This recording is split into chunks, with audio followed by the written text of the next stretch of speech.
And now for a taste of things to come.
Indeed, it is once again that time as the aftermath of WrestleMania finally arrived. As so many things ended, so many new things are about to begin. Welcome to the most unpredictable night of the year. This is Monday Night Raw After Mania. This is Raw on Netflix. Welcome to the pre-show discussion.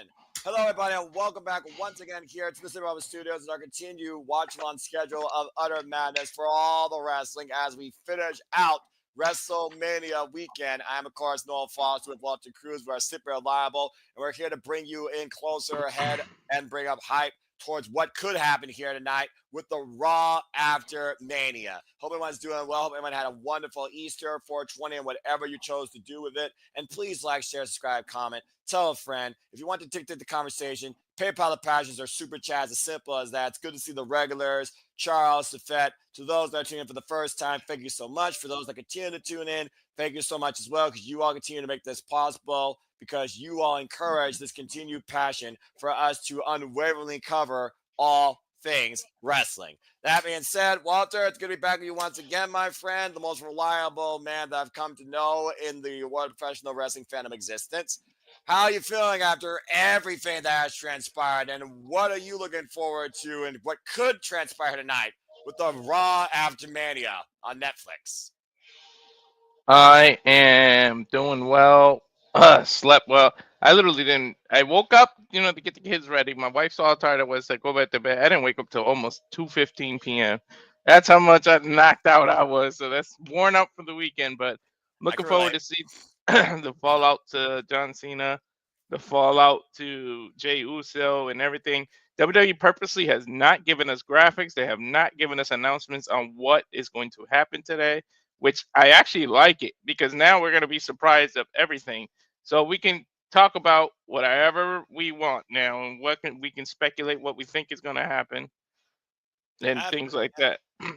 That sounds good to me. So I think without further ado, let's go ahead and get right into it and bring people up to speed a little bit, shall we? So again, folks, a lot of things transpired once again at the Showcase of the Immortals, WrestleMania 41 in Las Vegas. And thank everybody that tuned in to our coverage. A shout out to Geekbox Bible, who continues to encourage the passion of all the content creators, streamers, and reactors here in and out of the internet spaces of wrestling fandom and entertainment. You're a wonderful individual, so thank you again. Please keep up what you're doing. So I want to go ahead and start real quick to talk about your initial impressions. We kicked things off literally with the pace of WrestleMania Saturday night. It was Gunther, the leading general, the unstoppable juggernaut of professional wrestling, the world heavyweight champion defending against main event Jey Uso. In what has only happened one other time in the career of Gunther since Ilya Dragunov NXT TakeOver 36, we saw the leading general tap out to main event Jey Uso. A statement victory in proving not only did he have no fear, he was going to get him, but how much he was willing to do to go for the win and do this for his family and send a very emphatic message towards the Ring General and anybody that may underestimate him. It was quite a spectacle to see Jey Uso talk about the Ring General. Your thoughts about this, and how do you feel about a new heavy yeet champion? I've never seen him that focused. He put on a clinic that n- I've never seen, and the fact that he knew it wasn't going to take one Uso splash, he splashed him from every corner, saying, "I've got to do whatever I can take," which knocks the air out of you, and then he turns in and puts out a sleeper. Smart wrestling. I've seen a lot of criticism from people saying Gunther shouldn't have tap out. Why not? He literally laid his brother in a bloody mess. This was more than just a championship. This was about his family, his legacy, and doing something as vengeance for his brother. So he did what Gunther did to his brother, choking him out. He choked him out. Now some people say he should have passed out as to tap. No, because it gives Jey Uso legitimacy. He did it so bad that he forced the strongest competitor in WWE right now, who has spent 93% of his career as a champion, forced him to tap out, a feat that only one other person can say. That makes Jey Uso seem like a legit champion. I perfectly love the way they did it. Yeah, it's one of those things where you look at a reign of dominance and how much you break a man that seems impossible to break, I think adds to the power of the moment and the value of what it takes to hold on to the championship. I didn't really have a problem with that at all. With Gunther, it's one thing to pin the man. And again, literally a handful of people have done it. It is even more incredible to submit the man, to break the man's body, to break Gunther down in his own hold. Both Ilya Dragunov and Jey Uso succeeded in doing that. Again, only two times I've seen the Ring General incapacitated in his entire WWE career. That goes to the value and the threat of him as a champion and the importance of beating him. I was perfectly fine with the result, and you can't argue that Gunther, he did set a pace for how strong you need to be to hold on to this championship. And yeah, Nestor, you're probably right. And good to see you, Josh McGuire.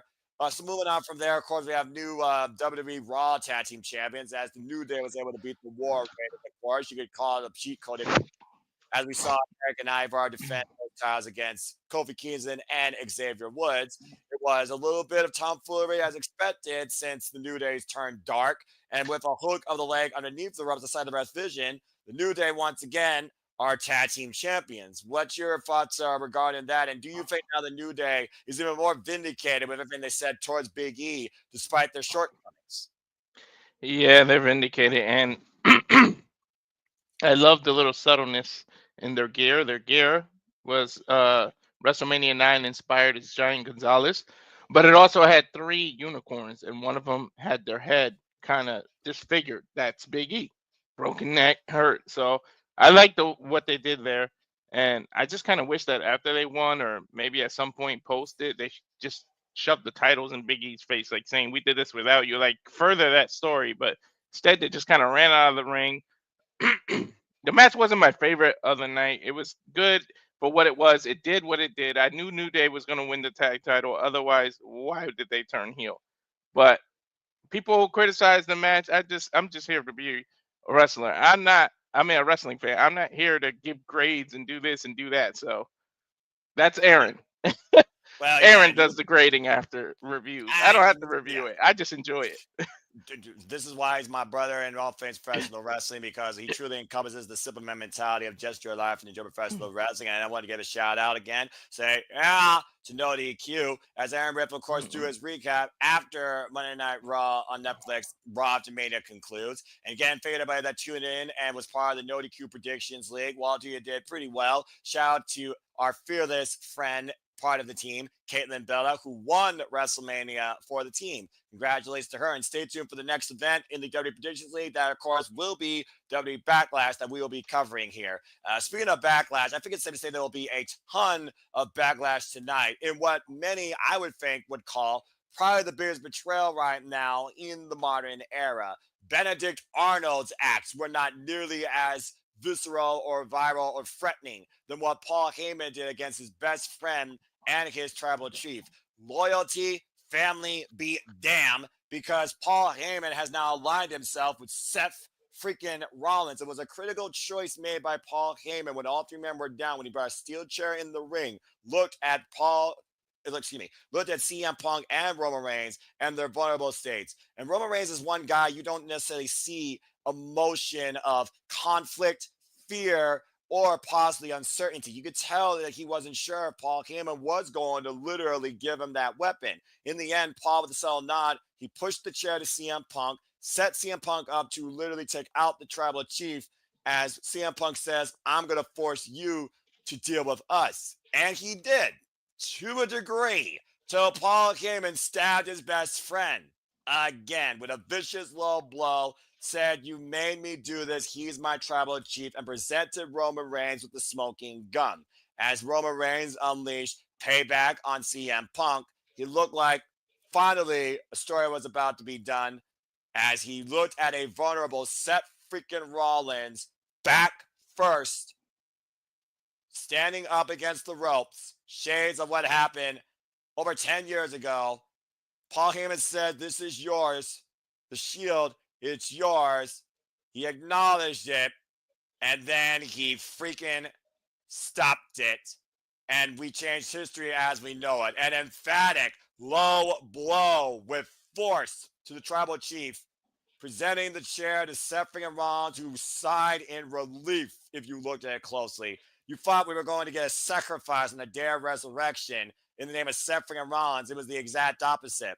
As Paul Heyman sat in the corner, let Seth hit Roman with that emphatic chair shot again to the back and curb stomp the tribal chief to win Saturday night's main event, as both Roman Reigns and CM Punk left on their own.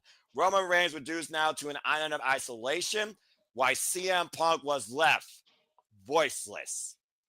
Walter, what was your thoughts regarding that match and the fact now that Paul Heyman, as much as cockroaches survived nuclear disasters, Paul Heyman has said himself, he's been canceled and renewed 100 times over, will be canceled and renewed 100 times more over again. Paul Heyman has once again realigned himself with the best in the business. We got Paul Heyman with Seth Rollins. What did you think about this, and what do you expect to come next? I think Seth is part of the Cena family and the Rock's family. I think it's all gonna come into fruition. But match of the night, that triple threat was freaking awesome. All three of them, they got me with the false finishes. They got me with everything. I did say Seth was gonna win. I did say that was gonna happen. And after Raw, I was like, Seth went over. Let me change it. I changed my pick, although I still said Seth was gonna win. So follow your gut, man, because I shouldn't have did that. I would have had a perfect night. But anyways, Paul Heyman. When are people going to learn to not trust him? Like, how many times does he have to turn his back on everybody before somebody goes, can't touch that guy with a 10-foot pole? He has literally turned his back on every client he has, except maybe Curtis Axel. Like, seriously, and that's because he didn't even end Cesaro, because they weren't even worth being Paul Heyman guys. Yeah. So, well, Cesaro did. I just feel like they didn't book him right. But that's a different conversation. The jury's still out on that. exactly. But yeah, I expected this, and I can't wait to see. I would start with that because I would end with the John Cena, and yeah. So I would start with the whole Paul Heyman and Rollins, and maybe an explanation on that. Yeah, and again, And I want to see the fans' reaction. Are they going to boo this man now, or are they still going to do the That's what I would like to see. Well, I mean, again, WWE fans, professional wrestling fans, we all are very fickle. Logan James, good to see you. And of course, we're going to go into Sunday night's results and talk more about that here shortly. And that's a fair shout out. And we'll definitely keep that in tune. But to go off what you're saying, it is one of those things right now where not only has Paul Heyman betrayed pretty much every Paul Heyman guy, only one person in the history of Roman Reigns' career betrayed him. You know who that person is that stayed loyal to Roman Reigns in friendship? The AEW World Champion, Jon Moxley. Everybody else has somehow stabbed Roman Reigns in the back or gotten the better of him. And once again, Seth freaking Rollins has literally architected his way towards history I guess he must have had a plan B, but it does make me wonder how long was the fix in with Seth and Paul Heyman, considering we've seen this history of rivalry with CM Punk and Seth freaking Rollins pretty much the whole era right now since Raw's been on Netflix. So I really feel like that we are in for a lot of resets, and I'm very curious if CM Punk will have a rebuttal towards Paul Heyman and Seth. Will a pipe bomb actually be heard here in Las Vegas? And will we see the tribal chief again? Or is he literally gone and out of existence for now? It's a very unique atmosphere to think right now that CM Punk and Roman Reigns may not be involved in any sort of major talk ongoing, thanks to Seth Rollins' actions, who look to finally end Roman Reigns saying we don't need him and cut the cancer out of WWE that was CM Punk. How ironic, by the way, he comes in all white after the darkest of night, burning it down at WrestleMania, calling himself almost the savior of WWE, it seems. It's a very unique dynamic. But again, moving on from there, figured about again the other events that happened on Saturday night, whether or not those continue to bring fallout here tonight. Raw After Mania. We, of course, saw a storm arrive as Jade Cargill beat Naomi, and Tippy Time prevailed against the Queen, Charlotte Flair. And I believe that brings us. See how tired I am, folks. We also have a new United States champion as L.A. Knight. Yeah, he lost to the Samoan Werewolf. Jacob Fatu, talk about a wild night for the Anali bloodline. I'm just saying, and Haku couldn't be prouder. Let's go ahead and switch gears now. As we got about 8 minutes and 37 seconds according to my clock with Sunday. And thank you, Logan, for that initial thought. And DJ Mutkeen, we'll definitely talk more about that here shortly as we go in order. The women set the pace for Sunday night, where we wonder, was there truly a third wheel? Is the EST unbeatable at WrestleMania? Does Mommy deserve to be on top once again? As all three of these women came out, showed out, top this shit set up for Sunday night, and Io Sky with a tremendous timing. It was incredible back and forth trios contest, of course, amongst all three of these top tier stars in WWE. We thought that the EST was going to win after cracking the whip against Rhea and hitting her with the kiss of death, but a perfectly timed over the moonsault, Io Sky pinned Bianca Belair and retained her WWE Women's Heavyweight Championship. She also made his becoming the first Joshi, I believe, in WrestleMania history, if not in over 2 decades, to win at WrestleMania. She also continues to be undefeated in triple threats. Rhea has yet to beat Io Sky, and Bianca Belair has lost at WrestleMania for the first time. Walter, what's your thoughts towards that in the future for Io Sky WWE Women's Heavyweight Championship? To Logan James' point, and shout, we're quick to Rock and Roads! Appreciate you, brother. Thanks for being part of the shenanigans last night.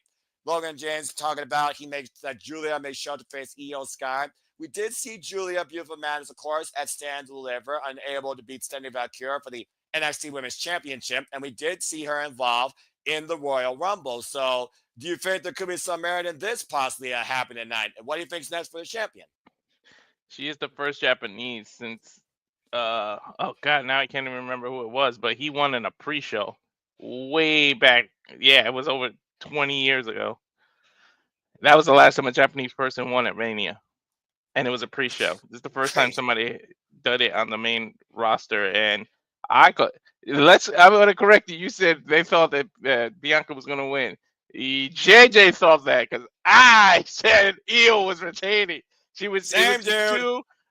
She was too pushed to the side and being the third wheel that I knew both of them were too focused. And the fact that she pinned the undefeated Bianca Belair, there's no excuse now. Bianca got pinned, which leads you to think that if it was one-on-one, she could have actually beat Bianca. If it was one-on-one like it should be, until Mommy cried her way into this match.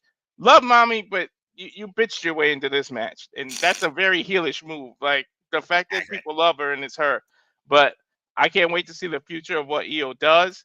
And I feel like she deserves a good run now. Like, please let her have a good run. I really feel like either I like that comment that Julia may be the one to challenge her. I feel like it's going to be another Japanese person. I really feel like, and I said it yesterday, mark my words, Asuka will come back. You would think that they're going to get back together, and no, she challenges her. I don't know if they stay face to face or one of them turns heel, but I feel like Asuka's going to come back and she's going to continue the Japanese history.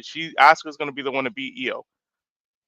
Definitely, Kairi Sane might be another person to put out there in the equation. As Kairi Sane, of course, watched on as Io Sky won. Of course, Kairi Sane, Sorry to interrupt.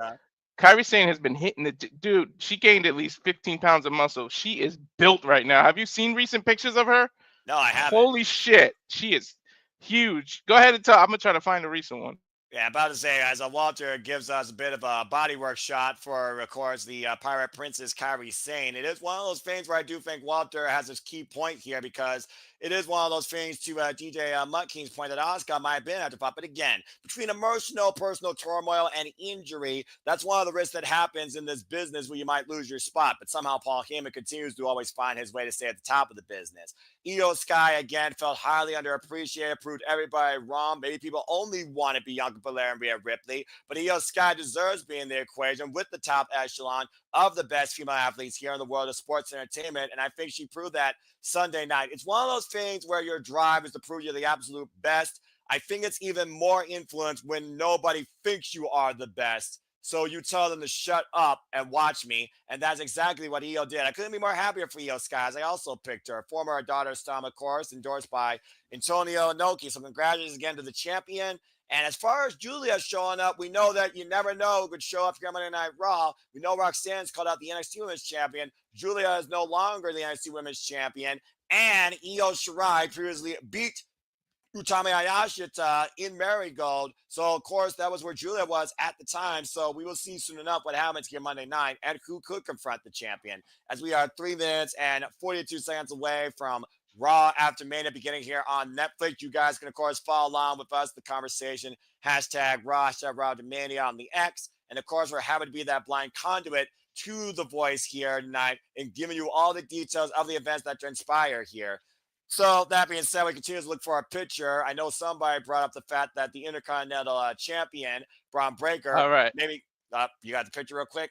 Yeah. Remember how skinny she was? She got some abs. She has gained at least 10, 15 pounds of muscle, dude. And that's her personal Instagram. That is her. Look. Hey, you know what? Look at an old picture. Thing. See how skinny she was? Yeah, she exactly. Straight built now. Well, again, it is the Raw After Mania. This is the reset point, not just for every story in WWE, Walter, but every superstar in WWE. Whether you're a part of WrestleMania or not, this is literally day one-ish of the new season of WWE, and it starts here with Raw's Mania on Netflix. So we'll find out soon enough here. So let's go ahead and pick things up. Talking about Braun Breaker, of course, we had history made in the first ever Fatal 4-Way of WrestleMania for the Intercontinental Championship. We saw a man die with the damnedest spear ever. And, of course, as we got a picture, of course, of the T-Mobile Arena here, timer set at 2 minutes, 20 seconds. Dominic Mysterio pinned Finn Balor, and we have a brand new Intercontinental Champion. Not only as a Latino, by the way, I'm sure you're proud of, but, of course, we followed Dominic's workhorse rate, even if he is a hated heel in WWE, and now he finally has become the workhorse champion here in WWE. Again, though, Braun Breaker was now involved in the decision, and we know how much Braun Breaker was endorsed by Paul Heyman and NXT, much to GJ Mutt Keen's point. For those that don't know, by the way, Mr. Reliable is also multitasking because he also has another job where he works from home. He is not ordering pizza. He's not a telemarketer. He is actually taking care of realistic matters. I am extremely impressed with Dominic Mysterio and the reception, but I do wonder if there's going to be a judgment call towards maybe Judgment Day's trust and leadership. Where Finn Balor said at one point we're all equals, I think Finn Balor expected Dominic Mysterio to help him win the championship or maybe give him the first title shot. It makes me wonder if Finn Balor is going to confront him tonight to possibly challenge him for the title. And folks, we are less than 90 seconds away from Raw After Mania, so prepare for the most unpredictable, wild-ass ride of your life tonight. Again, we know nothing that's going to happen as far as matches. We know we're going to hear from John Cena. We're going to talk more about that during the commercials because you know there's going to be commercial breaks. And I'm sure we're going to talk more about El Grande Americano and what else might be ahead for everybody here in WWE. As, of course, we're now heading towards Backlash. And do you believe in Joe Hendry? Could he show up here again after facing Randy Orton? We'll find out here soon enough. And I hope everybody enjoys the ride as we got less than a minute away. Getting ready for Raw After Mania here. And I don't think there's anything else I need to say. Let's freaking go. I'm just going to take a look at some of y'all's comments real quick here. DJ Mutt came with a question. Do you think they can reveal Roxanne or Alexa as the one who took out Bayley? I still think it's the priority because there's unfinished history there. Roxanne leaving Cora Jade, didn't want to be a tag team specialist. Roxanne and Bayley, who've been feuding with each other since the better part after the Royal Rumble, I think they are going to go one-on-one. It could lead to Roxanne being part of the main roster going forward. And again, to Rage Wrestling's point, he talked about Roxanne. And DJ Mudking here saying, the match in the future of Illusion with Io Sky versus Timmy Strand is going to be gold. Well, I don't think we're going to get Survivor Series, battle of bragging rights and brand supremacy, but I really would love to see that one-on-one match, or maybe even as a tag team. Again, both incredible champions, deservedly so, and they have oppositions that I'm sure are going to unfold. So I like that idea a lot, though, DJ Mutt King. And Logan James saying, I saw a photo of Hazuki, Asume, Syrian Starlight Kid watching WrestleMania. So awesome seeing they witness Io Sky, original daughter of Stardom. And again, you never know. I mean, we'll see what happens here soon enough as Raw After Mania officially starts right now. Because, folks. I got then. Yep, I got then as well. Now. Of course, we're here now. Forever. So we're perfect? Pretty much, I think so. And of course, Walter, you and I and this entire community are in this thing together.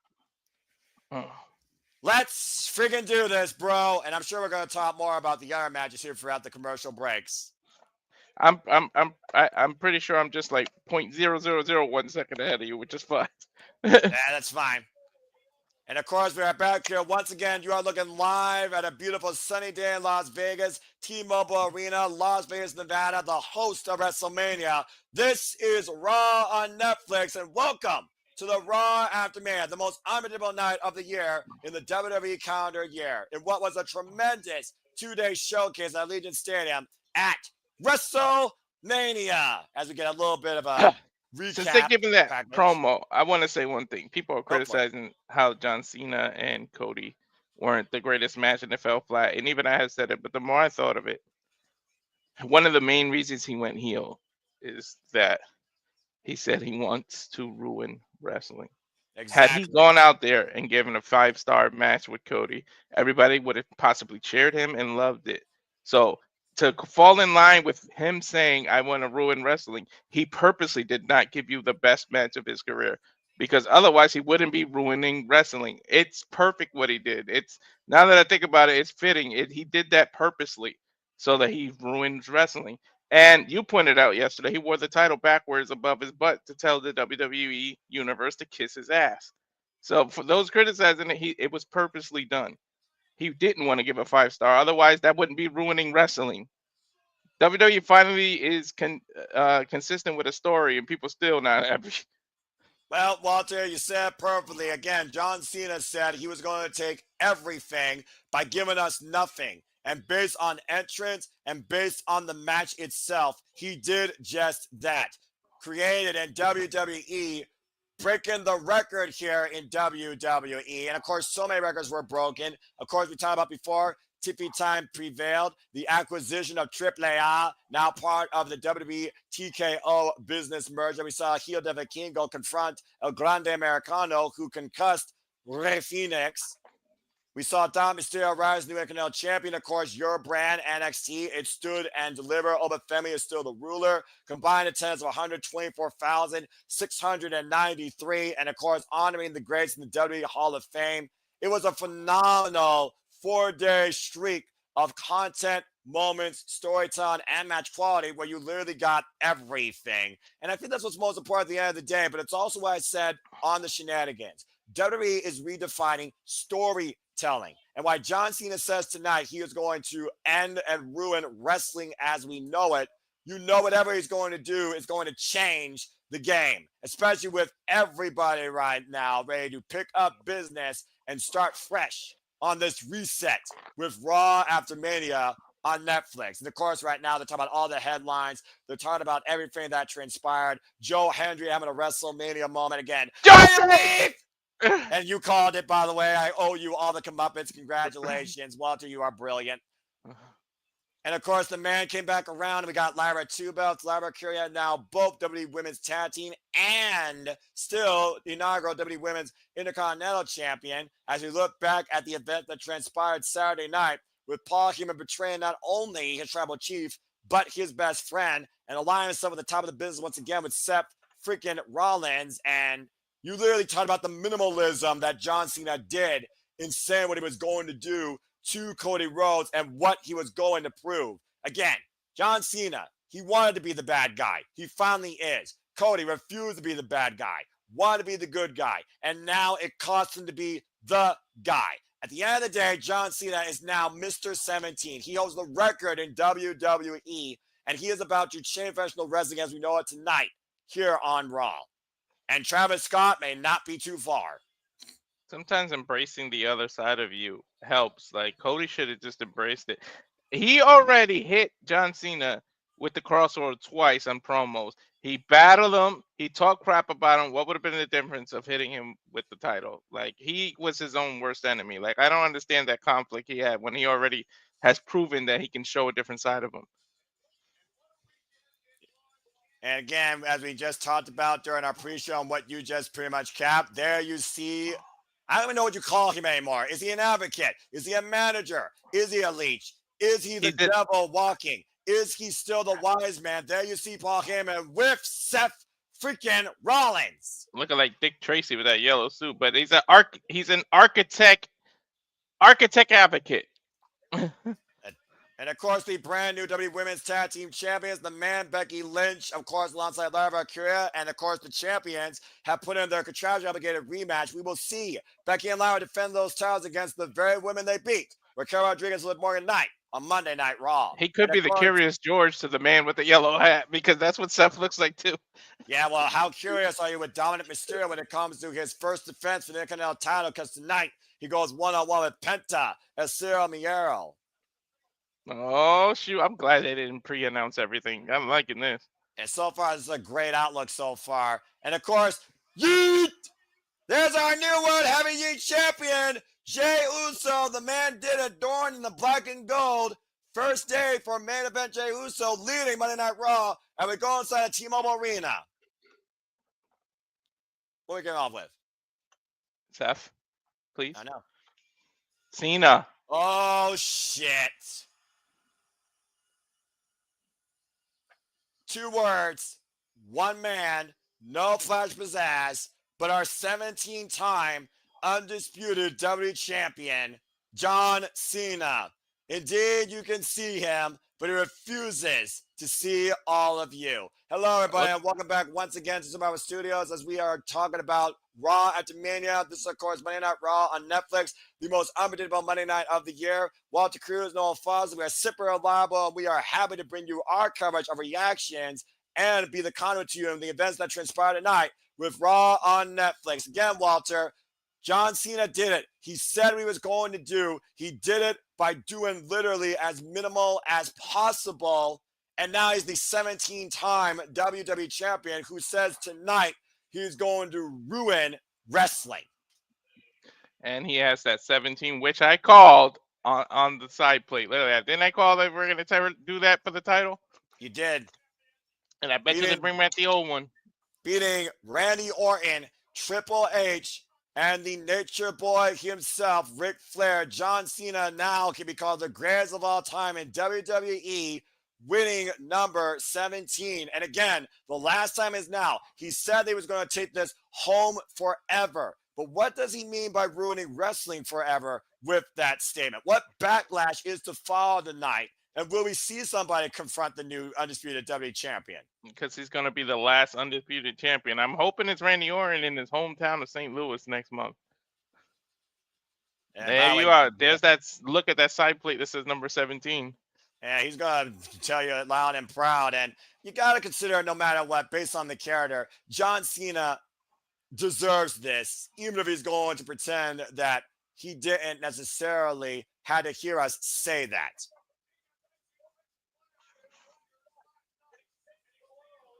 And of course, he stands alone. There is no Rock. There is no Travis Scott. There is no other things going on here but some pyro.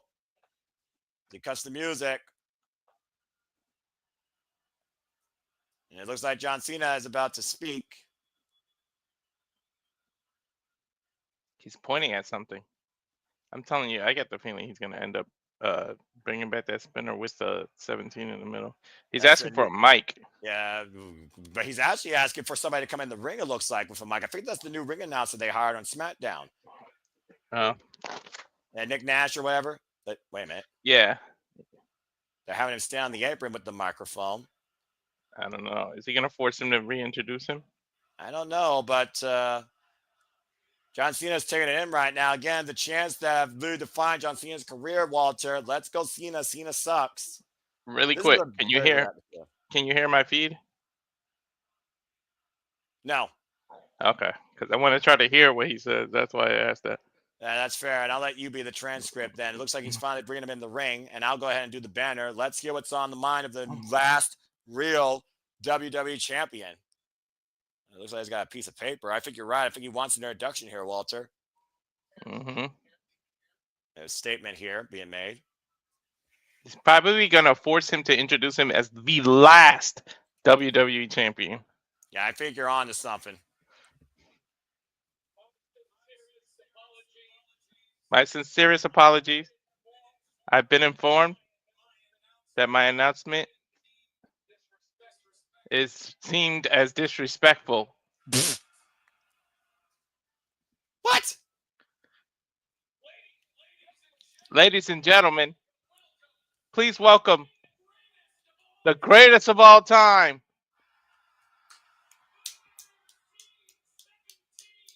the now 17, embracing Las Vegas with his presence, the last real champion, John Cena. I told you he was going to force him to say the last one. Yeah, I'll give this Nash guy credit. That was not bad. Uh-huh. Not more information needs to be needed after that introduction. Mm-hmm. He's bringing him back up? Does he just want the mic this time? Yep. All right, let's hear it from the man himself. You be the transcript, Walter. See what we got to say. Just holding up the title right now. The 17 plate. Rewrite history.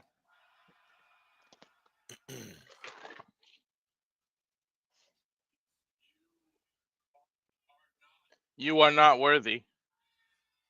Hmm? You think that on Friday you can bully me. Then I step in a ring with gold on my waist. And just because you cheer, I'm supposed to forgive you?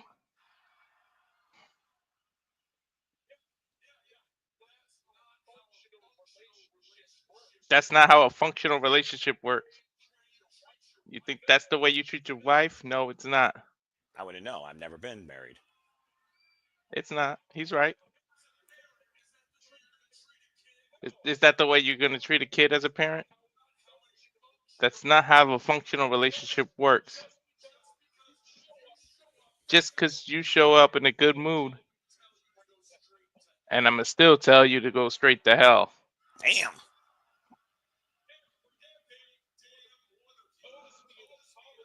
Every damn one of you owes me an apology and don't have the courage to do it.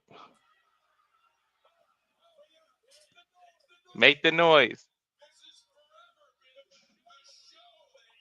This is forever the show that you hijacked Monday Night Raw. Talking about the Raws after Mania.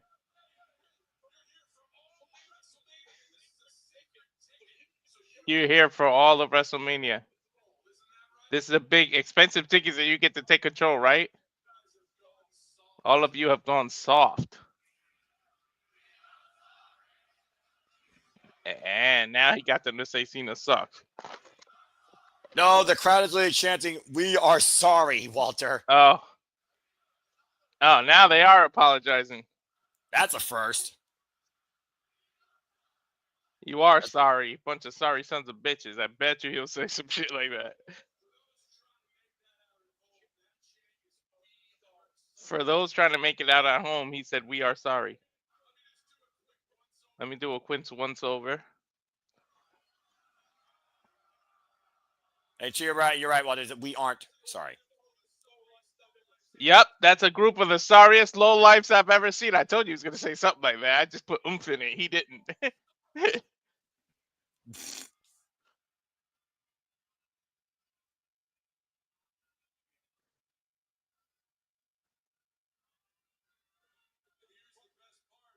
Here's the best part. You don't mean anything to me. I need to hear some voices. Let's go. Asshole Chance rating out now. This is Cena, not Vince McMahon. No kidding.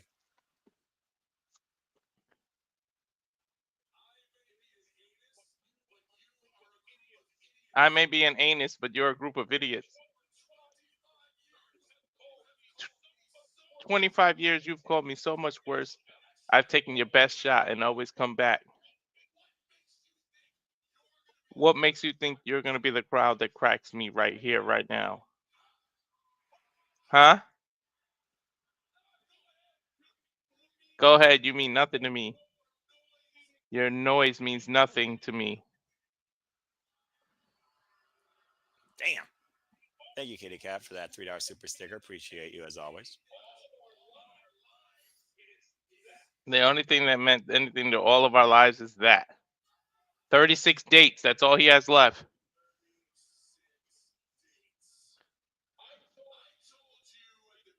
I told you at the beginning of the year. 36 dates, I'm gone. Start the countdown, folks. Time passes so quickly, we have no idea. The time and time you've already lost. Netflix debut, Indianapolis, Toronto, London. What? One of those. What? Toronto, What? Las Vegas, What? Las Vegas, What? Las Vegas. He has What? 27 dates left. Oh, jeez. He 36 with the total. And we're already down 27. He said not matches, appearances. Not matches.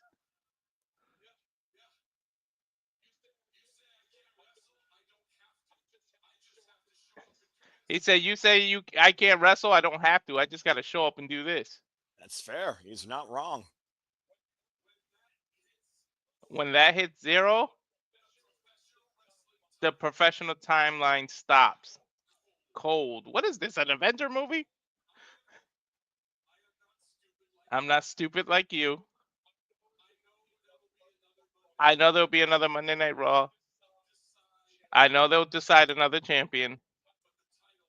But the title held by Bruno Sammartino, the title held by Roman Reigns for over 1,000 days, the title by CM Punk, the Game, Heartbreak Kid, Stone Cold Steve Austin, comes home with me. I am the last real champion. So he's literally trying to cut off the lineage for the title. Take it home and take That's it what he means. That's what he means by ruining wrestling. He said this was the hard part. The rest is the cakewalk. All I got to do is keep playing you like the puppets you are.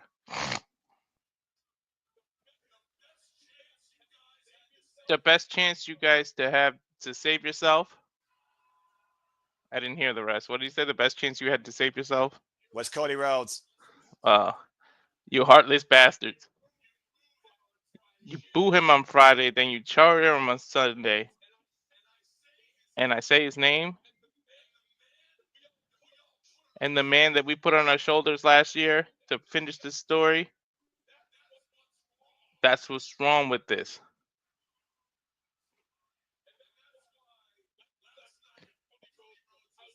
That's why last night Cody Rhodes was outshined, outclassed, out wrestled, and flat out destroyed.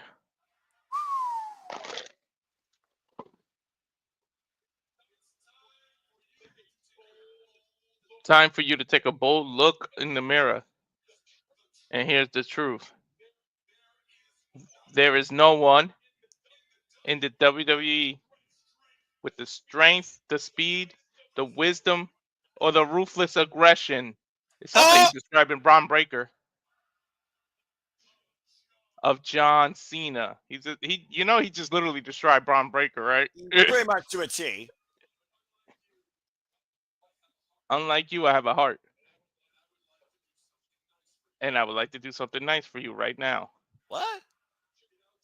Pull out your cameras. You're going to want to remember this. Please tell me he brings back the other title.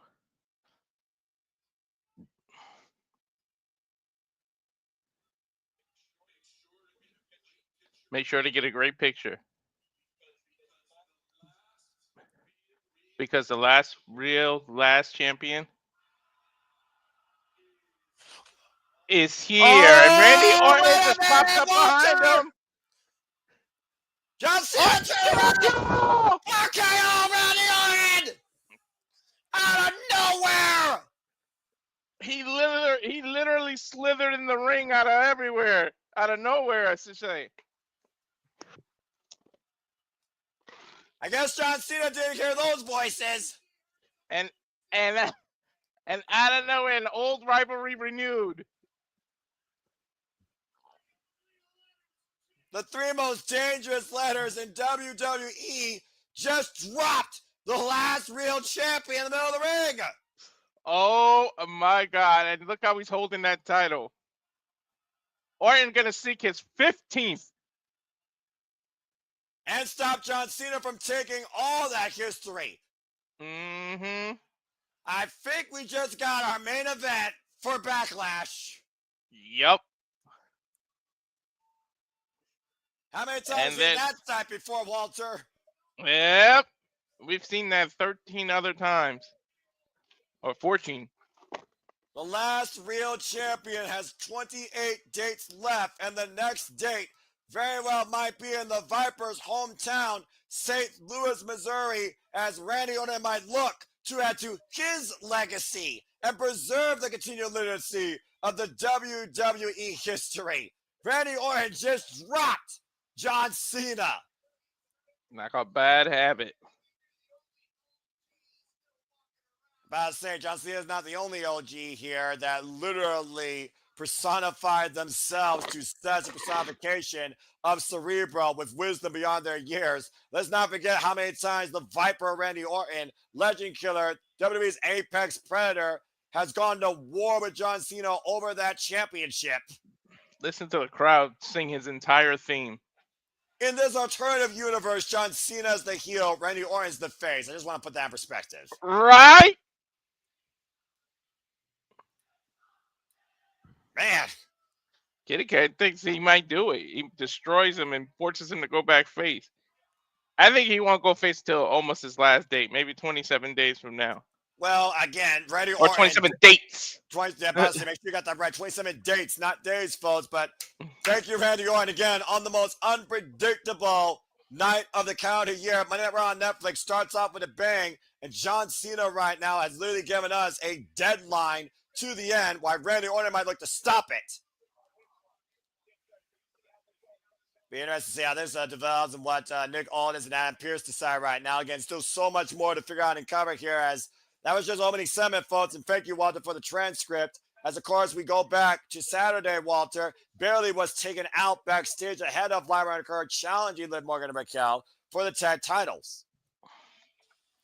But the man came back to town, back to business, and helped Lyra win her second championship. Lyra 2 belts, thanks to previously Becky 2 belts.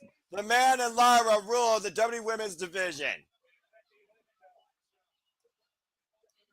Of course, finally getting revenge on Liv Morgan after we haven't seen the man for a year. After Liv Morgan beat her in a steel cage and, of course, beat her for the Women's Heavyweight Championship. Redemption found by Becky Lynch. I'm not the biggest Liv fan, but she had one of the best outfits in WrestleMania. And well, it looks like we're going to Liv, go. Well, it looks, yeah, about to say, you watch her all the time, about to watch her again. Let's see if she can actually, once again, get revenge. Time for a WWE Women's Tag Team Championship rematch. They're going to give us a rematch? I didn't even see they announced that. Yep. I think the ring announcer was a little bit stuck to your point.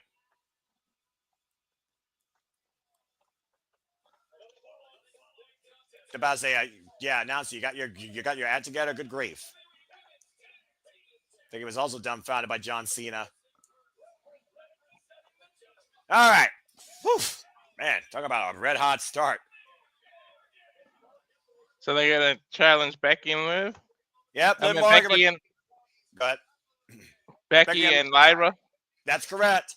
It's a WrestleMania rematch, folks. This isn't WrestleMania Backlash. This is Raw on Netflix. Liv Morgan Raquel look to become 4-time WWE Women's Tag Team Champions. Becky Lynch, the man. Lyra Valkyria, the Valkyrie. It's a tag title rematch next with Monday Night Raw on Netflix. Okay, and whoever wins is going to defend the title tomorrow.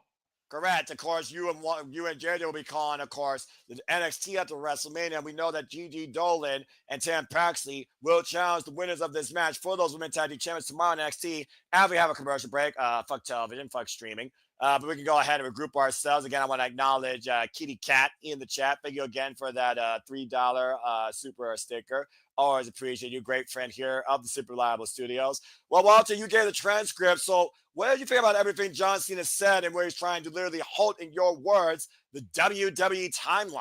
Time waits for no man. Time is ongoing, but John Cena feels like he could literally halt it altogether if he gets through these remaining days and takes home that championship.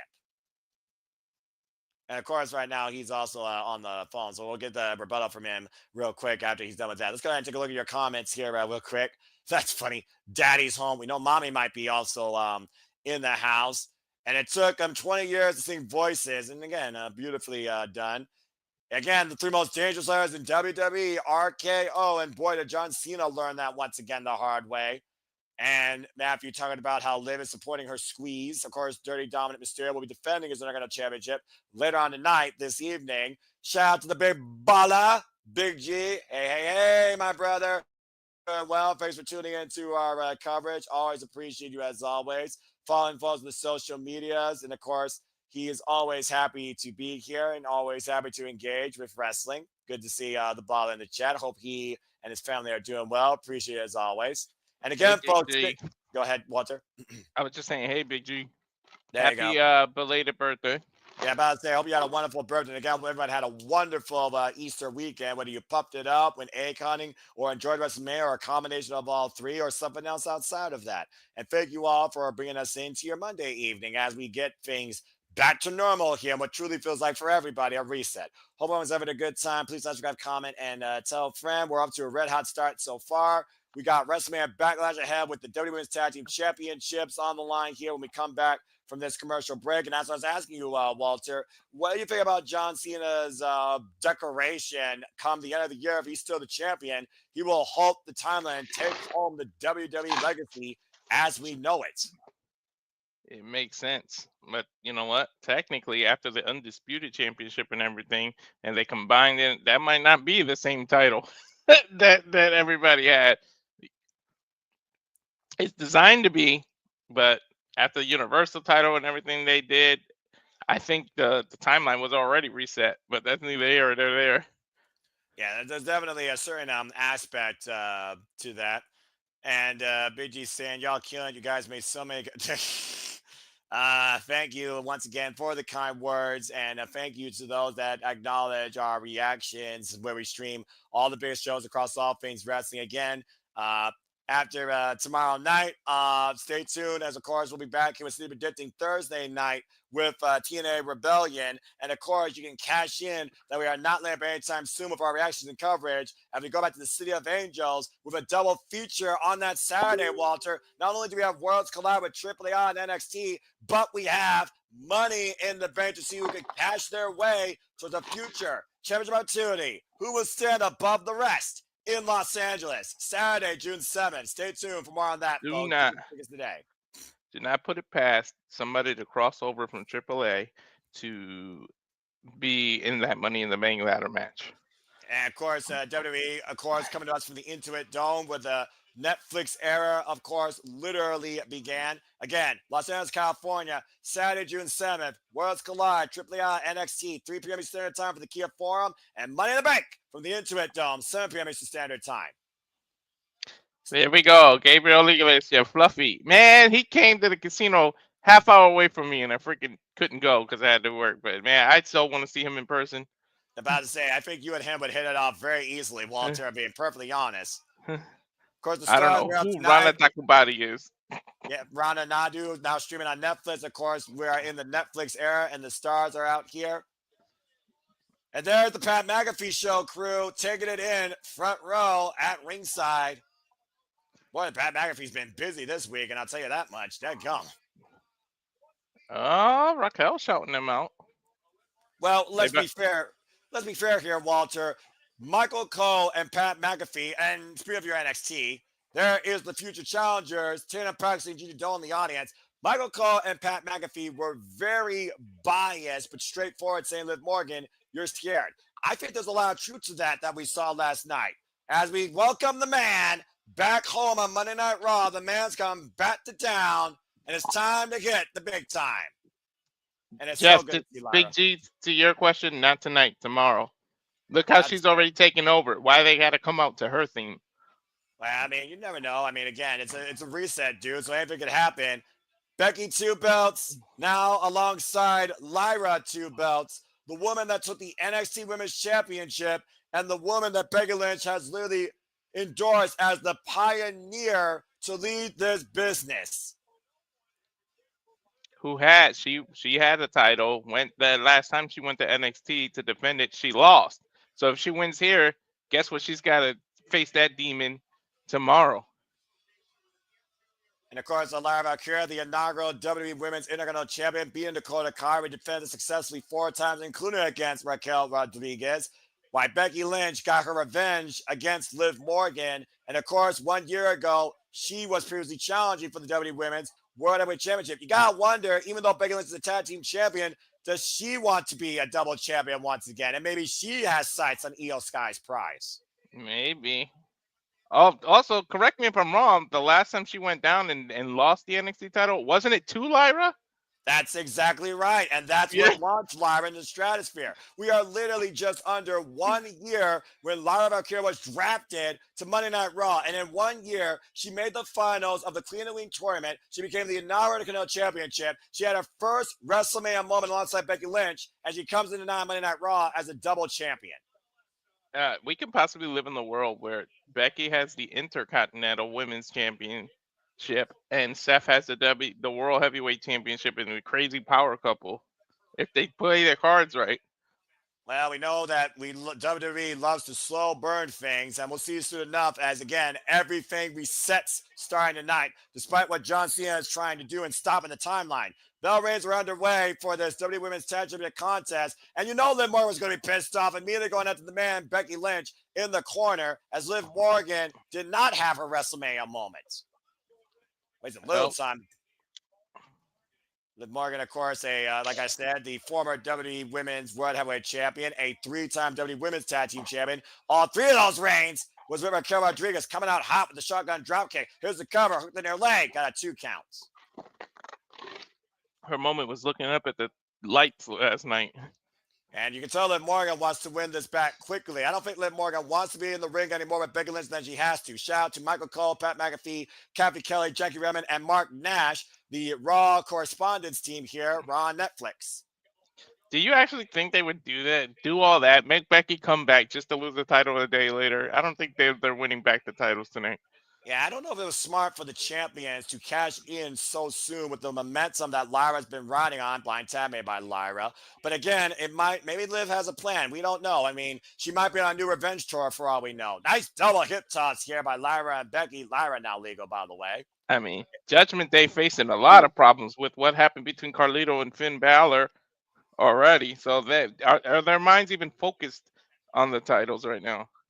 Yeah, there's a lot of there's a lot of distractions going on back there. Well, we talked about before how things might be literally falling apart within the Judgment Day. Now, Donna Mysterio, Liv Morgan squeeze, is Intercontinental Champion. Nice stomach there by Lyra. Raquel coming in now in the fray. Of course, Raquel returned last year and helped Liv Morgan preserve that Women's Heavyweight Championship. What a great use of momentum by Lyra there. Rolling kick, taking out Raquel. And right now, Lyra single-handedly getting the better of the previous tag team champions. Becky coming in illegally, I might add. She did not get a tag. It looks like they might want to do a little double team drop kick. Wiping out Liv and Raquel on the outside. Tag champions are rolling right now. This match continues here on Monday Night Raw on Netflix. Commercial break. Fuck television. Or streaming. I'm not sure what to call it. It is one of those things, though, that the man, Becky Lynch, did go gaga, not Lady Gaga. And I don't know if she has a poker face, but I don't know if a heel turn when she just came back is the right approach for the man, despite what her husband did. And, of course, we'll still hear later tonight from Paul Heyman and Seth freaking Rollins. So we'll find out here soon enough. As again, he's taking a call here. Big G figuring that the Becky turn heel. You want the biggest moments, the Raw to WrestleMania, I can understand, but the man just came back last night. Let's see how this goes. Let's see if they can get through Tuesday night, by the way, too, we're being perfectly honest, because I think, honestly, Tatum Paxley, Gigi Dolan versus Lyra and Becky is a match I'd rather see more than Liv and Raquel versus Gigi and Tatum. That's just me.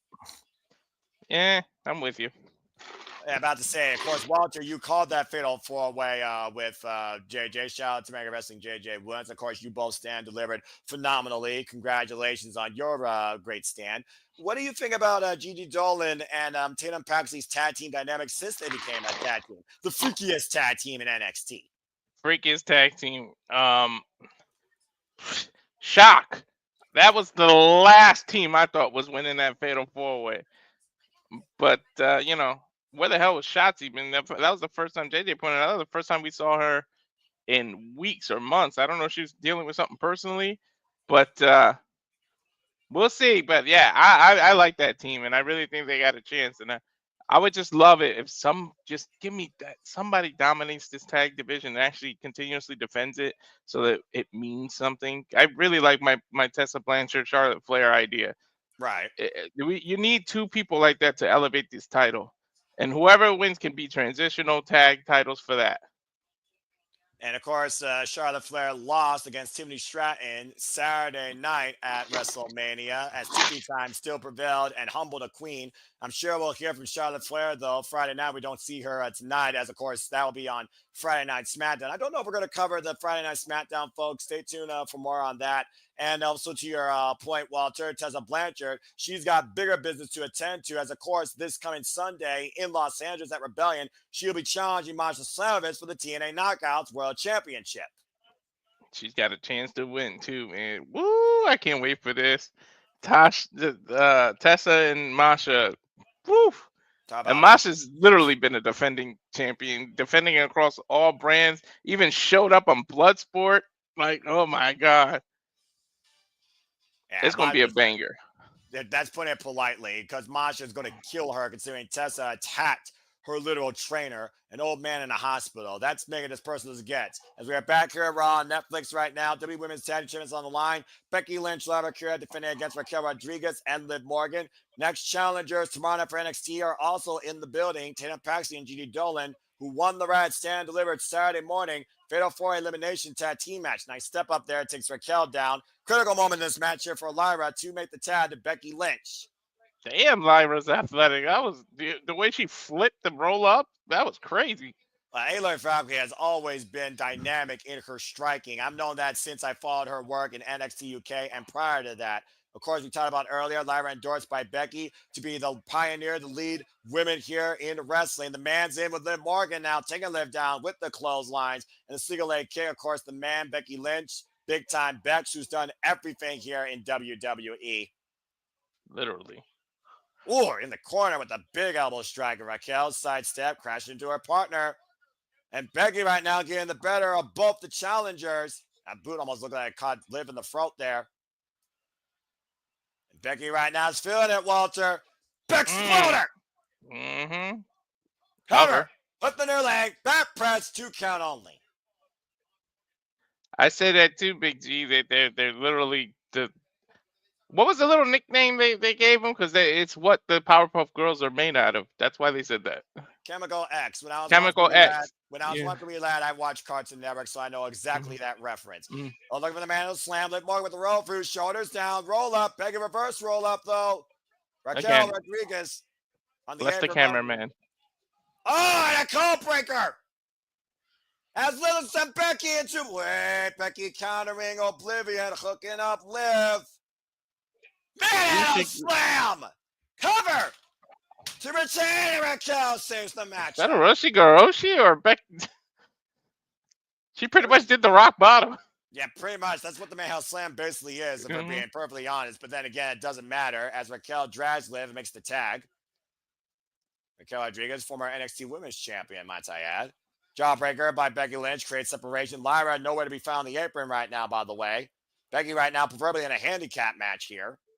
All the women just getting all they deserve. Speaking of that, where the hell's Nia Jax been? The fridge? They must have closed her and not open her up back for sale. I don't know. In all honesty, I have no idea, dude. And Lyra right now coming up to the apron as Becky's looking to hook Raquel right now, pausing for a superplex. Blind tap made by Lyra. Becky and Lyra looking for a 2-for-1. I sense something big coming out here out of the corner. Trying to go. And Liv, spring up to the second. Cartwheel, sunset flip, powerbomb. Right on Becky Lynch. Damn, that was nice. Liv just showed some strength. And Lyra right now trying to take Raquel over with the Frankenstein up at the strength of Raquel coming into play. And Raquel has Lyra hooked inside second, hoisting her up high. Oh, good grief. Lyra, you're not about to fly. Power bomb out the corner. Drapes the arm. We got new champ kick out 2.5. Dude, I thought it was over. Holy shit. Take a look at the replay here. Liv Morgan with the cartwheel, sunset power bomb of sorts, running Becky Lynch down the middle of the ring. And Raquel might as well plant Lyra through the earth with that power bomb. Drape the arm over, and to your point, this match continues. Dude, I thought it was over. Liv showing that she has her own strength. Raquel isn't just the only muscle. Over 19,000 crammed the T-Mobile Arena for the WWE Women's Tag Team Championships. Raquel and Liv Morgan looking to reverse what happened last night at WrestleMania, while Lyra and Becky looking to continue to create history. Oh, went for the Chicola bomb. Nice drop kick by Lyra. Creates separation. They are the legal competitors. I'm about to say, yeah, this match is kind of broken down already, but I think Becky was broken by Liv, so right now Lyra might have to go at it alone, trying to hoist up Raquel. I'm not sure how wise this is, though. Out of the corner. Trying to take Raquel. Take it down to DDT. Tornado DDT connects. Damn. And Lyra not going for the cover. There's something about the fight that makes Lyra just feel so alive. It's that hunger in her heart to prove that she's the best. Want to be one of the best of all time. And hoisting up Raquel! Nightwing! Cover! And Liv puts Raquel's foot on the bottom rope. You gotta be kidding me. Cheater! And now Becky running into Liv in the ground and pound the outside. That bad blood point over from last year. Becky Mano slam counter. Face first to the ring post goes the man. And Valkyria, though, takes out Liv on the outside. Non-legal competitor. I feel bad for the ref trying to control all this, man. And now Lyra looking to climb up top and soar for the night once again.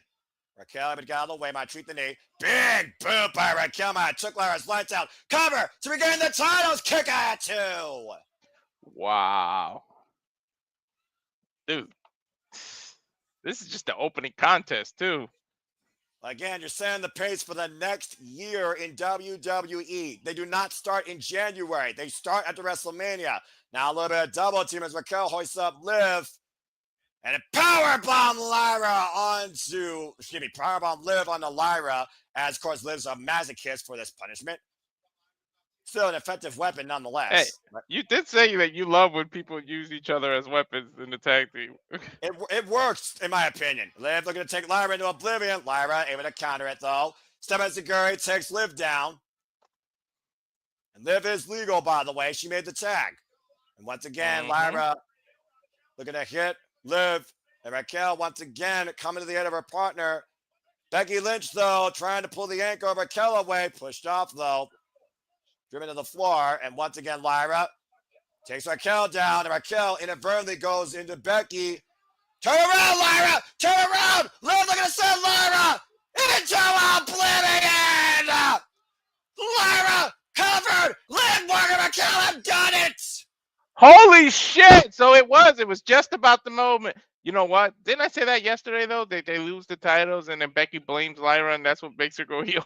And then apparently, to your point, Walter, it was a miscue where Raquel crashed into Becky. That split second allowed Liv to send Lyra to oblivion. And Liv and Raquel are now 4-time women's tag team champions and will defend those titles tomorrow night against Tatum Paxley and Gigi Dolan. Wow. So yesterday was literally about the moment. Yeah, go ahead and call the replays here, dude. I'd be damn. Yeah, Lyra there's the accidental running into her. Then Liv catches her with Oblivion right in the center of the ring. Oh, I like the way she sold that. Yeah, no, the way she sold it though. Yeah, exactly. Put up upright. And look at that face of Liv Morgan. She was hell bent on revenge, and she got it. A very disappointed Becky Lynch. So Lyra. my theory for tomorrow's wrong. She's probably about to go heel now today, Big G. I think Big G Fury might be right here. Again, a very tough loss for Lyra and Becky. Well, that's your new Intercontinental Champion right there, Becky. Watch. We'll see here. Again, backlash might literally come into effect here as Becky embraces Lyra here. Oh, no! Takes her down a clothesline, and the man's become unhinged! I told y'all it was going to happen. I just called the date wrong. Big G, you were right. Just wrong date. And now that IC title is going to mean something when Becky does it. There's no way you turned her husband and then try to keep Lynch as a face. Well, you don't want to lose the Raw on Netflix literally one day later when you come back at WrestleMania and win gold and celebrate, not just with somebody you respect, but your own damn daughter. Asuka. Is she not done yet, Walter? I'm sorry, but Becky is still assaulting the Intercontinental Champion. I was going to say, ask Zack Ryder about all that, winning at WrestleMania and then losing the next Raw. Yeah, but unlike Zack Ryder, he didn't assault who literally caused that. Becky has lost it. I told you. I just called the wrong date. Yeah. It was obvious that's where they were going. I mean, Lyra right now sitting in disbelief, not only with the loss, but with this hatred being thrown against her, against literally somebody she held up as her idol, her mentor. The power couple's coming, Noah. And Becky with the man-out slam to Lyra. That's your new book. I'm telling you now, that's your new Intercontinental Champion. And again, a second man-out slam. And you know what? They need somebody like that to elevate that title because they've been wishy-washy with that title. Well, we call it a workhorse championship, and Becky Lynch is a workhorse, but I will not deny what Lyra's been as the inaugural champion with more challenges than Chelsea Green. Oh, no, and Becky is not done yet. No, well, we may be looking at backlashes. This is the backlash event. Oh, come on, Becky, that's enough. Hey, man, she came back and Lyra ruined it. She didn't get pinned. Lyra did. Well, you got to think about this, though. Again, Lyra modeled her career after someone like Becky Lynch. And this is the example she wants to lead. Well, you modeled the career after me, then you need to know how to become better and win. You lost the very next day. You lost your first title defense. It pissed Becky off. Well, you ruined. Lyra literally just ruined Becky's moment of coming back by losing. Well, as the week of moments and betrayals and moments here continue here, hopefully Lyra is okay, more so emotionally than physically. Let's go back to the highlight of the night, brought to us by Minimate here as we regroup.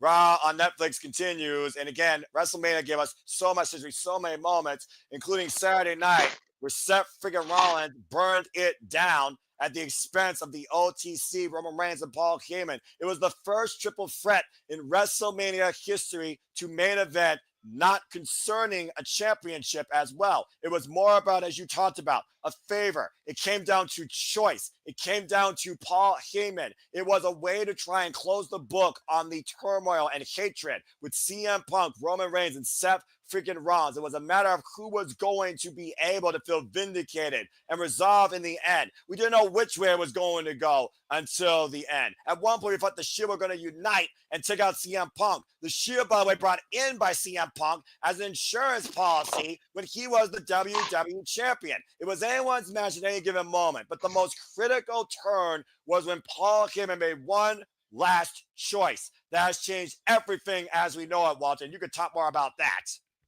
He slid it to CM Punk. I literally called it, said I'm sorry to Tribal Chief. Then look at his low blow. Just a nice normal low blow. When he gets to Roman, man, he dug into that. There was so much behind the Roman Reigns. And And to your man, point, Roman's teeth are whiter than the damn ropes, man. He got some veneers or something. I like the way Look you're at me. capturing Paul Heyman's emotion because I noticed something here.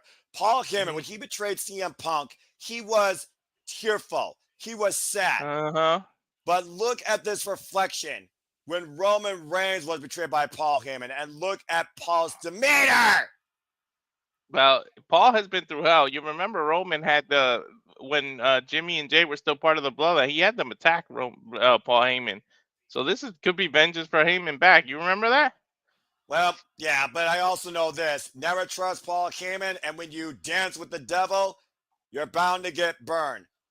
As Seth freaking Rollins burned it down WrestleMania Saturday, pinning Roman Reigns with Paul Heyman not only watching, but endorsing. When you make What a deal, does this mean? when you make a deal, read the fine print. That's all. Yeah, well, another deal with the devil has been made, and Paul Heyman's back on top of the business. Still to come later on tonight, Seth freaking Rollins and Paul Heyman will be here, but of course we have new WWE World Tag Team Champions in the New Day. Of course, Xavier Woods and Kofi Kingston, as we have Killer Cross watching on. And we'll see the Tag Champions next when Monday Night Raw returns here on Netflix. The New Day. Big G thinks Fraxium is stepping up to the plate. As we got a moment to breathe, again, fuck television. I'm glad you're not doing your count here tonight. Big G, love you, brother.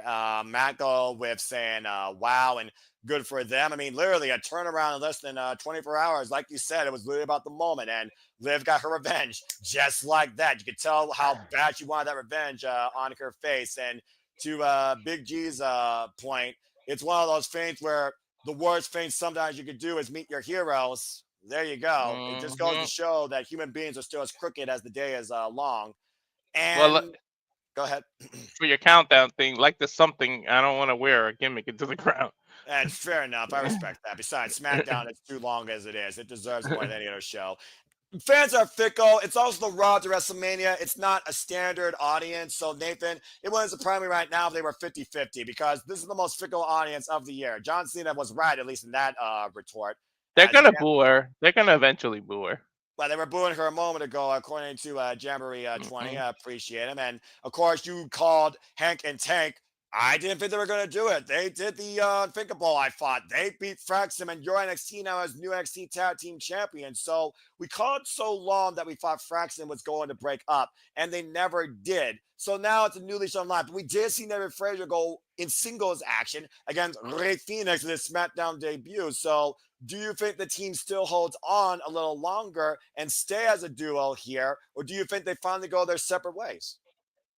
Like Journey, they should go their separate ways, but Big G might be onto something. They might show up tonight to challenge the New Day because usually the Raw After Mania is when people make their debut from NXT and things like that. And they literally have beaten everybody in NXT. Every team they have beaten.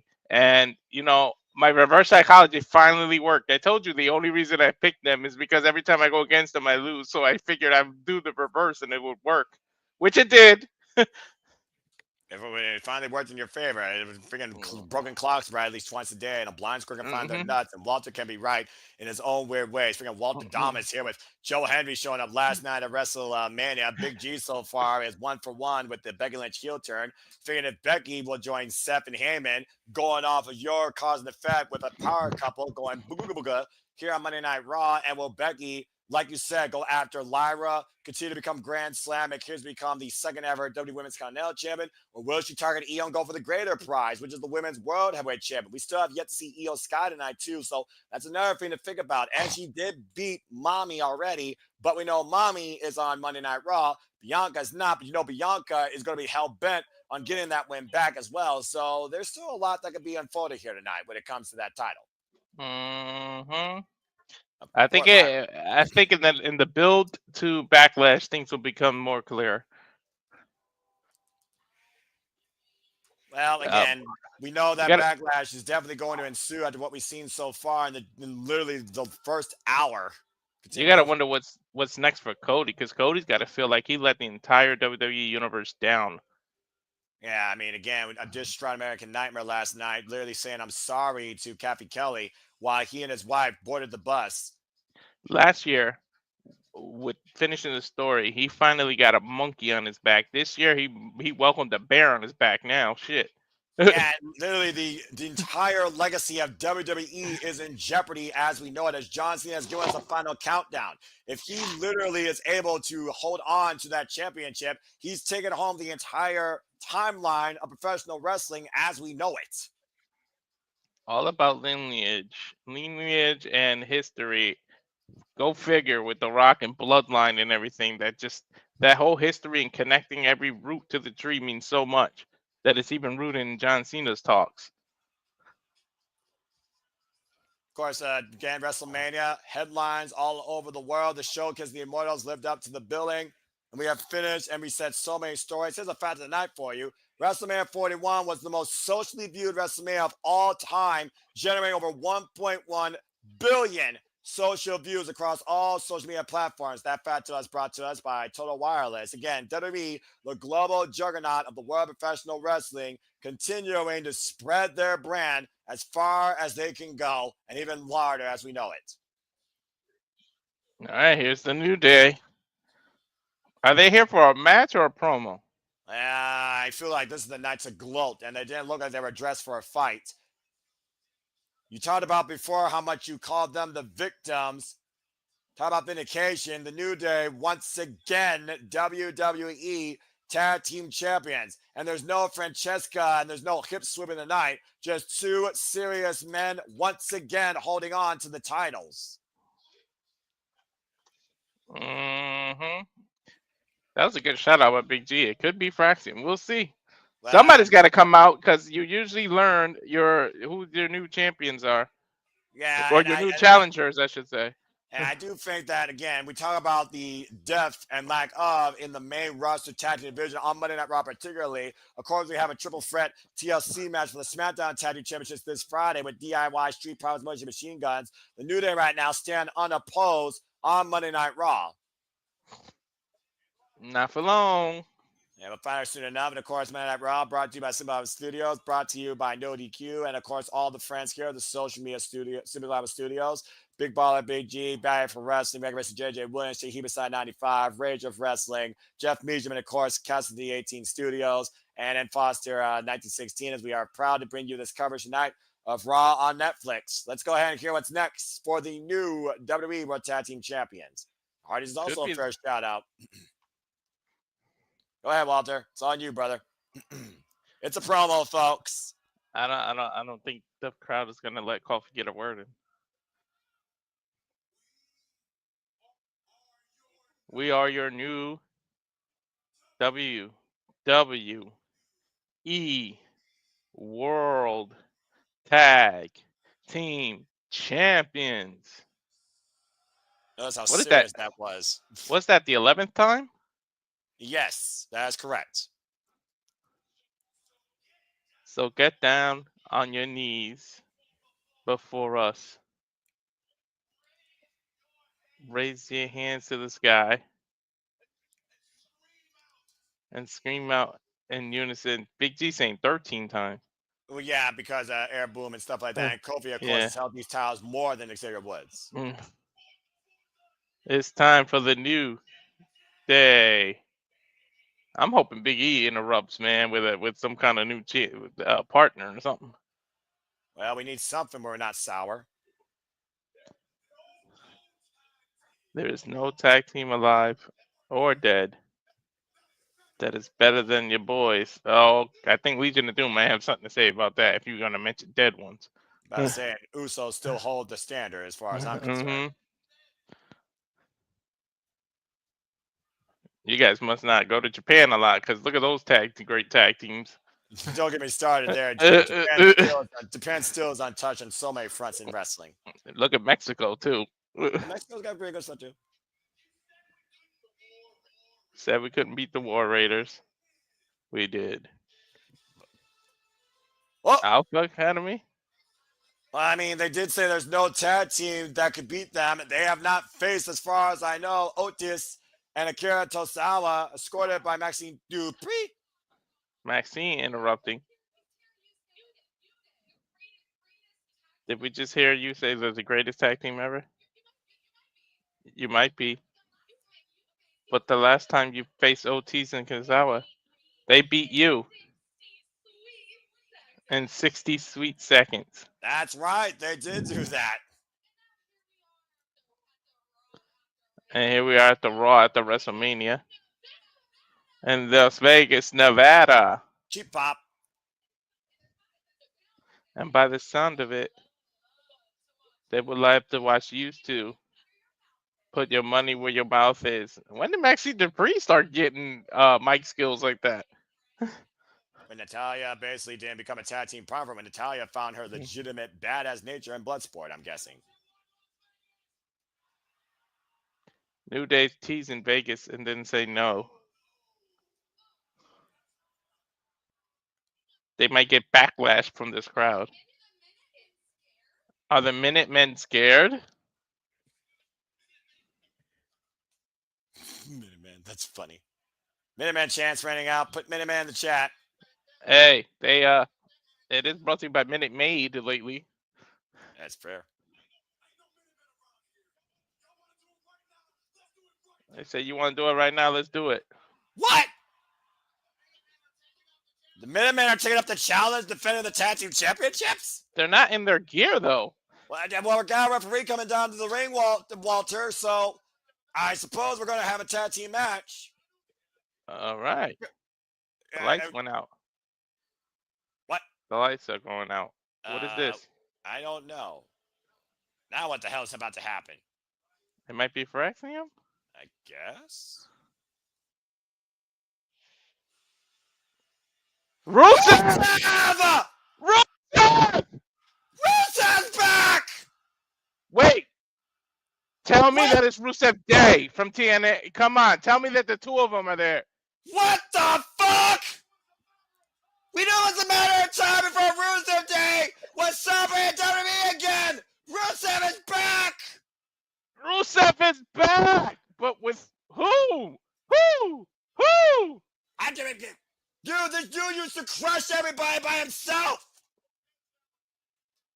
And it looks like he's planning to do that right now. Rusev is coming alone, but Rusev is back here tonight on Monday Night Raw. But this is a tag team, like. Who gives a fuck? Rusev's back. On Raw, on the A show. Looking good, too. Holy shit, he's been in that gym. Happy Rusev Day, everybody. Oh, boy. We haven't seen Rusev since the pandemic practically in WWE, and the New Day are getting the hell out of Dodge. Oh, man, Rusev just took down Otis. Oh, and that's new music. That's new music, too. Yeah, no kidding. Rusev's unloading right now on the Alpha Academy. Is he reaching out to New Day? Is he the new muscle for New Day? Big E's replacement? I don't know, but Akira to the top rope, that wasn't smart. That didn't work out too well for Akira Tozawa. And Rusev, oh my God, just literally far away. Rusev may literally be the new muscle for New Day. Well, you're talking about muscle. How's this for a big boy bout? Otis and Rusev face to face. Oh, Macha Kid just rocked Otis. And again. Damn. Uh-oh. And Rusev crush! Stomping away the spine of Otis and planting him. The accolade. Oh, my God. The submission hold. They're trying to get Otis to pass out at this point, and no one's coming to the aid right now of him.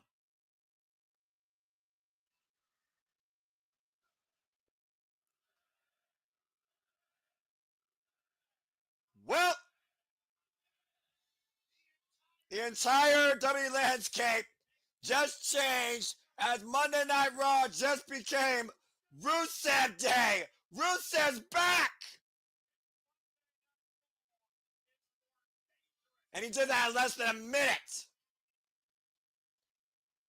Talk about a hell of a return, folks. Welcome back to Rusev. We go backstage to the Judgment Day, and Liv Morgan extremely happy. Both Liv and Dominic now are champions again in WWE. Holy shit, Rusev is back and immediately a big time heel. And here's Finn Balor and Dom. Yeah, about to say, might want to change gears here. Finn's gonna do a fake smile, I bet.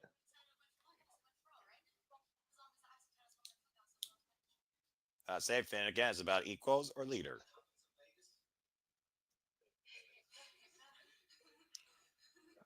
Finn Balor saying congratulations and giving him a hug. We don't have titles, but it feels like we have titles, Carlito said. How is Carlito alive is a better question. I don't know. Finn staring at that IC title. What happens if Vegas stays in Vegas? But someone tells me that Finn does not want that title to stay on Dominic's shoulder. And of course, we are still going to stay in Vegas tomorrow night. When, of course, you and JJ will once again stand deliver for your brand. NXT after WrestleMania, after stand deliver from the Fontainebleau Theater, the official hotel hosting WrestleMania. It will be the Netflix after WrestleMania tomorrow night. Stay tuned. We go back inside.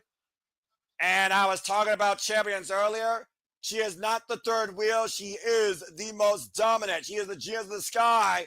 Let's go ahead and hear from the victor of last night's triple threat. Io Sky has arrived.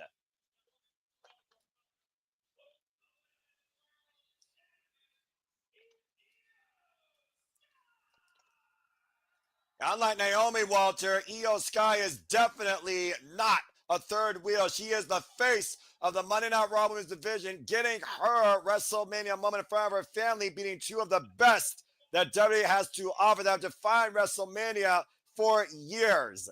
The two best. You have chance out here? Says, I'm so glad for Io, man. Me too. She deserves it. Genius of the Sky was able to thrive last night under the brightest lights, hoisting up the WWE Women's World Heavyweight Champion. We will hear from Io Sky next when we return to Raw on Netflix. We just had Rusev come. I'm telling you, either Kairi Sane or Asuka, somebody's going to come back. If it's Julia, though, then I know, again, you guys are Nostradamus. I'm going to flip the script because that is stardom, damn it. And we got another commercial here. Fuck television. First off, happy Rusev Day, Walter. And to happy Rusev Day. Big G, Michael, Matthew, and new _York, _State, _Up, _Mind, and everybody watching as well. Again, Rusev Day. All we need is Matthew Raywalt. That was freaking awesome. Now, again, I do want to go back to the Judgment Day thing, though. We just saw, of course, Judgment Day regain the tag titles. Dom Mysterio is the Intercontinental Champion. Finn Balor is not a champion, and there's Carlito. So it is one of those things where we talk about backlash, we talk about fallout, we talk about jealousy and tensions. We already saw Becky Lynch do that with Lyra. Do you think Finn Balor does that with Dominic? Does he screw him for the title? Or, because again, Finn has beaten Penta. Let's keep that in mind, by the way. Or do you think that Finn baits Dominic for now? I think we're going to get Finn Balor versus Dominic Mysterio in the near future for the championship, Walter. Possibly Backlash. Yeah, I mean, this is the proper PLE to put after WrestleMania because everything is facing Backlash from WrestleMania. Yeah, and I can't wait. Yeah, he looked at that title too much. Well, again, he hasn't been a singles champion now for the last 2 years. So, literally, it's one of those things where how long does Finn Balor want to just play errand boy, associate, not be the leader? Again, you heard what Morgan said. It's not about the single. It's about the group. I still think Finn Balor, might I add, original leader of Bullet Club, Prince Devitt, wants to be the man that leads the group. Every faction needs to have someone that leads by example, even if they say they don't have a leader. In my opinion, I think Finn Balor always wanted to be that leader. But how can you lead if you can't even win a title? That's true. I just can't wait to see what they do in EA, because if Julia does call up, that is stardom all over again. These two female have had banger matches in stardom. Well, I mean, in a bygone era, you would have think, but Io Sky and Julia never met in Stardom. Io Shirai came to WWE Oh, it's far okay. Yeah, before you're right. You're right. Julia. Yeah, Julia came in during literally like the not the 2020 scare with Donna Del Mondo, Women Who Play in the World, and became a face of Stardom to your point. Then went on to Rosie Ogawa's promotion, Marigold, and of course she tried to become the inaugural Marigold World Champion till Saray beat her for that. Then she came into NXT and eventually beat Roxanne Perez for the NXT Women's Championship. We of course saw Julia in that fatal four with Cindy Valkyrie, Jada Parker, and Jordan Grace at Stand and Deliver, unable to capture the title. Mm-hmm. Yeah, about to say Big G. I love Carlito. He's like the crazy uncle in the family. Well, he's definitely got the hair to show it. So I think that comment is cool. I asked him if I was invited to the funeral. Again, somehow he's still breathing. So I guess the funeral got canceled. So people lost their money. Good grief. It looks like they're further promoting here WWE when they hit Petto. Are they already figuring out what they're going for? Mm-hmm. Really? Are they showing War Game? Is that War Games that they're showing? I believe that is, dude. San Diego.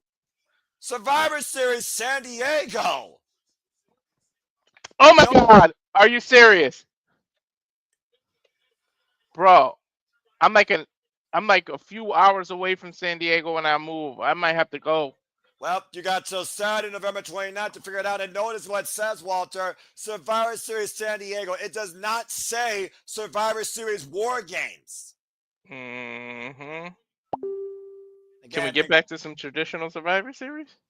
You can only hope and pray, as it looks like Triple H is trying to get back to what we used to love. Again, W Las Vegas, 11th Monday Night Raw, the first Raw in Las Vegas since 2017, and over 124,000 fans combined at WrestleMania alone in Allegiant Stadium, as WWE has taken over Sin City for the last week.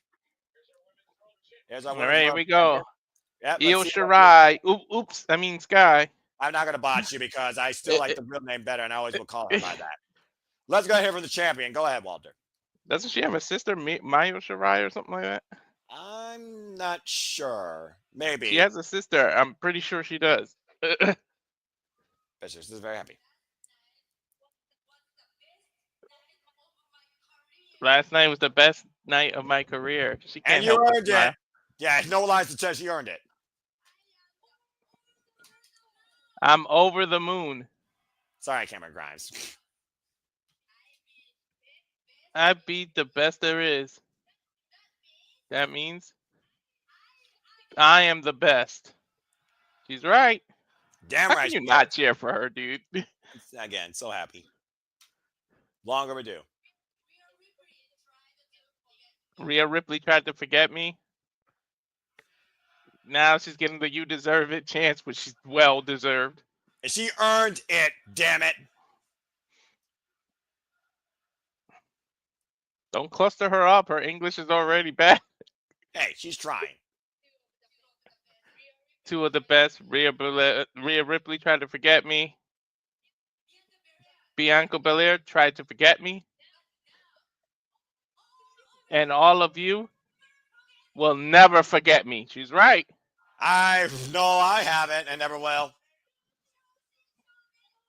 Now she's speaking Japanese. We need a third person for this. I'm about to say, Miki Yamada is not here. Because I am the genius of the sky. I am Io Sky. And I am Women's World Champion. Let's see who comes out. Somebody's going to come out. Right now, let Io have her moment because she deserves it. I love that crazy little Joshi. Oh my God! Who's Surprise, is Stephanie surprise! back here? The NXT Women's Champion! Oh! La Primera, Stephanie Valkyrie! But she's still NXT champion. Figure out this, Walter. Both champions have since retained their titles. Mm-hmm. What is this about? Well, you want to call yourself the best. La Primera's champion of champions. Mm-hmm. The first. And of course, Stephanie McMahon, as I said, won the incredible fatal four-way matchup at Stand and Deliver against Jordan Grace, Jada Parker, and Julia. Both these women defied the odds and left with the gold. Io backing up, giving Stephanie her moment. Oh my God, are they gonna do this? And of course, literally, we have the first signed W superstar from Chile with one of the best signed from Japan, both standing as champions here on Monday Night Raw, Raw After Mania on Netflix. Looks like we're going to get some words from the NXT Women's Champion. Io, congratulations. Felicidades, meaning congratulations in Spanish. I'd like to introduce myself. Oh, I am the NXT Women's Champion. La Primera, Stephanie Vakir. Io showing her respect, clapping. As she should. And I want to come out here to show you respect. This does actually feel like a Raw After Mania. About time. Yeah, right? Io, you are amazing. I come here to show you respect. Well, that's normal. You're right. You are the best. But now I'm here. I'm the better one. That's what she said in Spanish. Glad she speaks a language I can translate. We're gonna find out who's the best of the best. Wait, what? You want to face me? Yes. Is this an NXT or Backlash? I accept. Io just accepted the challenge. Io Sky just accepted a match with Stephanie McMahon.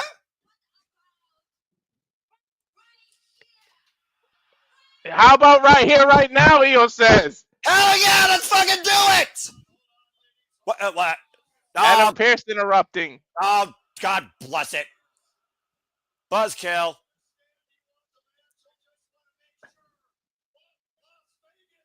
He's asking Vegas if they want the match. He might make it the main event. Make it official! Noah. I want the match too. Io Sky, Stephanie Vakir. And it starts right now. What the fuck? Holy shit. No title on the line. It's just about respect. What a night this has been. The best in NXT versus the best in WWE. Jessica Carr in the ring. We're about to win a Stephanie Vakir versus Io Sky for the first time ever. We're going to find out who's the best of the best. This is incredible.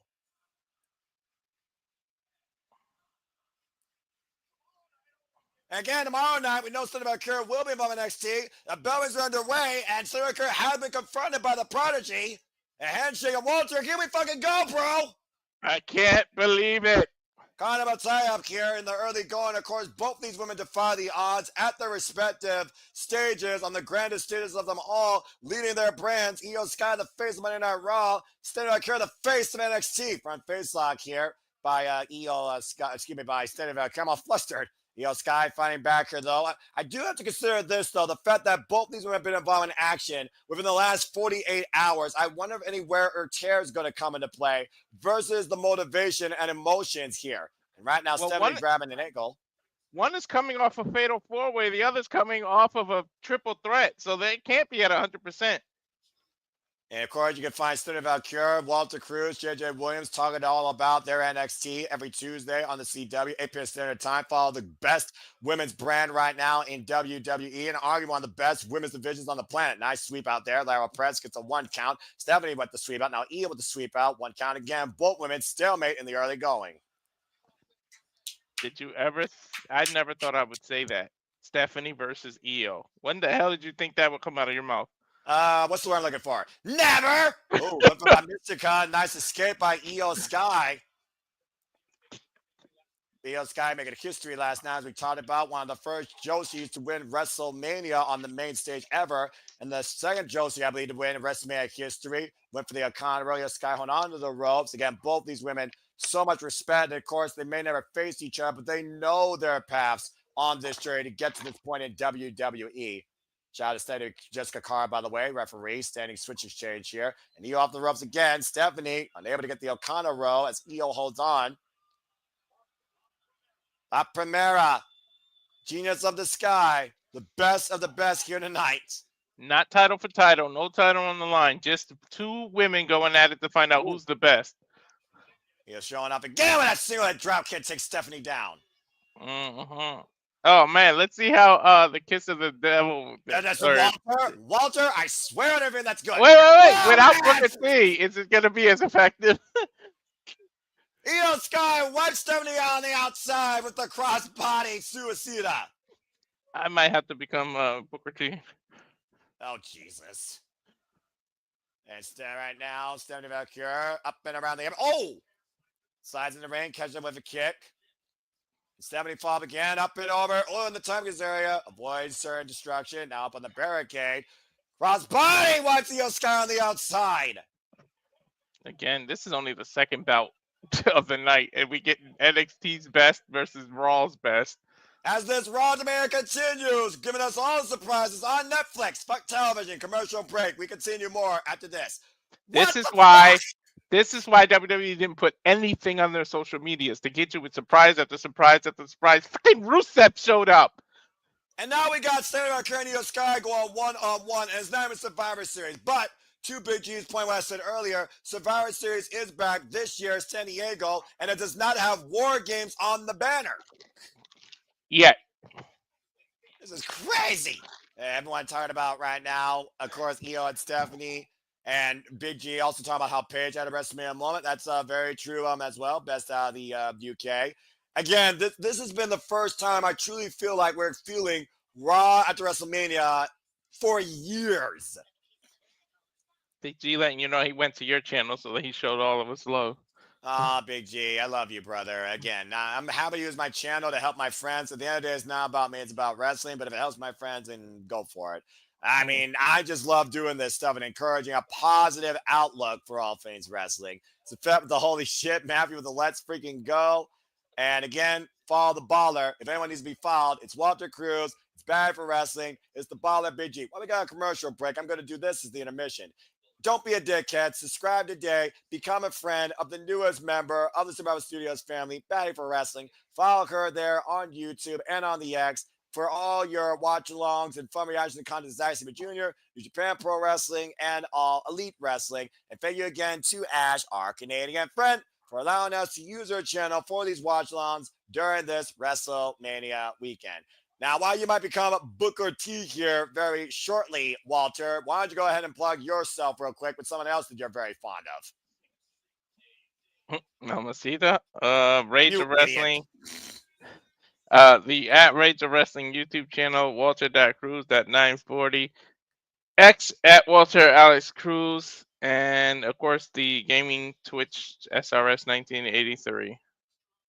Yeah, and of course, we'll level up once again and insert coin into Super Level Gaming here very soon. In Club Limited 2, apparently I have been challenged for a rematch. Talk about rematches. Lily wants to confront me again in Wheel of Fortune. So stay tuned for more on that. As of course, the Super Level Studios levels up, not only in all the wrestling we cover, but in entertaining you with gaming and so much more. Here every day at the Super Reliable Studios. As again, we got about 30 seconds or so. And we saw Roxanne confront Stephanie after Stand Deliver. You got to wonder if, and I'm going to throw your plug next commercial break. I'm going to plug everybody. Shoot, I'm going to promote the hell out of my friends here because that's what I do, damn it. Walter, you got to consider if Roxanne is going to confront Stephanie at All in Honor, or is she watching this match, or could she even be at Monday Night Raw? Who knows? Like, I thought, I hope Roxanne is proven to be the one that attacked Becky. And right now, sorry, not Becky. Bailey. Botch and a half. Wow, right. Bailey. It's all right, dude. Becky, Bailey, all the B names. And right now, you can talk about standing back here and Io Skies. We're back here. Raw on Netflix. BJ, I got your next commercial break. I kid you not, folks. The NXT Women's Championship versus the WWE Women's Heavyweight Championship. Both were able to defy the odds and are here mutually out of respect. Face each other one-on-one on Monday Night Raw. Stephanie on the top rope, trying to find her footing. Io Sky with the step up and a massive arm drag takeover. Oh, good lord. And of course, you've gone silent here, Walters. You're just taking it in, it sounds like, man. I still can't believe. Oh my god. NXT, Monday Night Raw. This is WWE. This is the Project era. This is the Raw After Mania. This is awesome. Shotake takes down Stephanie Valkyrie. Of course, Io Sky, like I said, one of the original daughters of Stardom, endorsed by Antonio Inoki. Of course, the three daughters were Io Shirai, Mayu Iwatani, and of course, Kairi Hojo. Sits down between second rope, and Io Sky catching Stephanie with a forearm. Now Io up to the top rope. And Io Sky, where she's most comfortable, looking to fly, missile drop kick, turns the NXT Women's Champ up and over. Do I have Big G's plug? I don't even know if I have it. Get it. You probably have a different brand. Just get it on social Big media. G, just send it to me and I'll load it in there. Yeah, but I was saying, Remesh is a producer, man, because all the brands here are different. Io Sky falling in with the Meteora against Stephanie. And Valkyrie brought towards center. Here's the cover by Io. Gets a 2 count. We talked about, of course, Io Sky's transcript and resume, and of course, her legacy. Of course, Stephanie Valkyrie, La Primera, Champion of Champions, came to WWE literally less than a year ago. First signed WWE Superstar from Chile. Of course, defined in CMLL in Mexico. Former CML Women's World Champion and Women's Tag Team Champion. CMML, the rivalry of Triple I. And then they had her at the Triple I press conference. So what were they saying? I'm about to say, that's a whole different conversation. And Dragon Screw Leg Whip. Yeah, that move sucks. I'm about to say, took the words out of my mouth. Now, Stephanie looking to follow up, catching Io with the Meteor in the corner. And a little bit of a tit for tat here, it looks like. Brings it back to Sarah. Cover now with the far leg. Gets the 2 counts on Io Sky. I still can't believe I'm seeing this. You expect things that you don't see on the Raw After Mania, but this, I wouldn't have guessed this in 100 tries, Noah.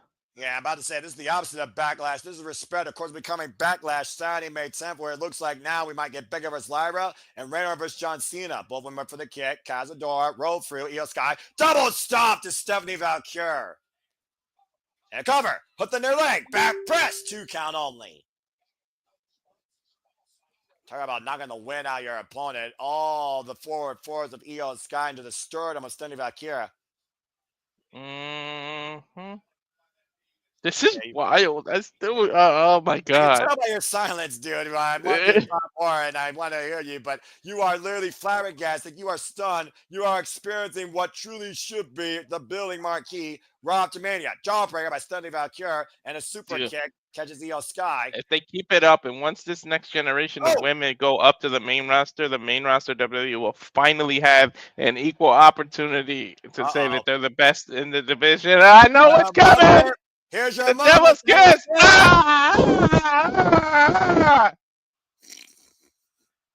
Ah! Damn. Okay. Wow. Well, Booker T just had an out-of-body experience, and so did Walter on Raw. Cover, hook up both legs by Stephanie, gets a 2 count. Near fall. Up the reverse triangle, driving DDTs to Io Sky. If we're going to make that move, actually believe in wrestling versus whatever the hell Booker T and Walter Cruz see it as. She hurts her own knees doing that. I don't even know why she does that. It disorientates her opponent.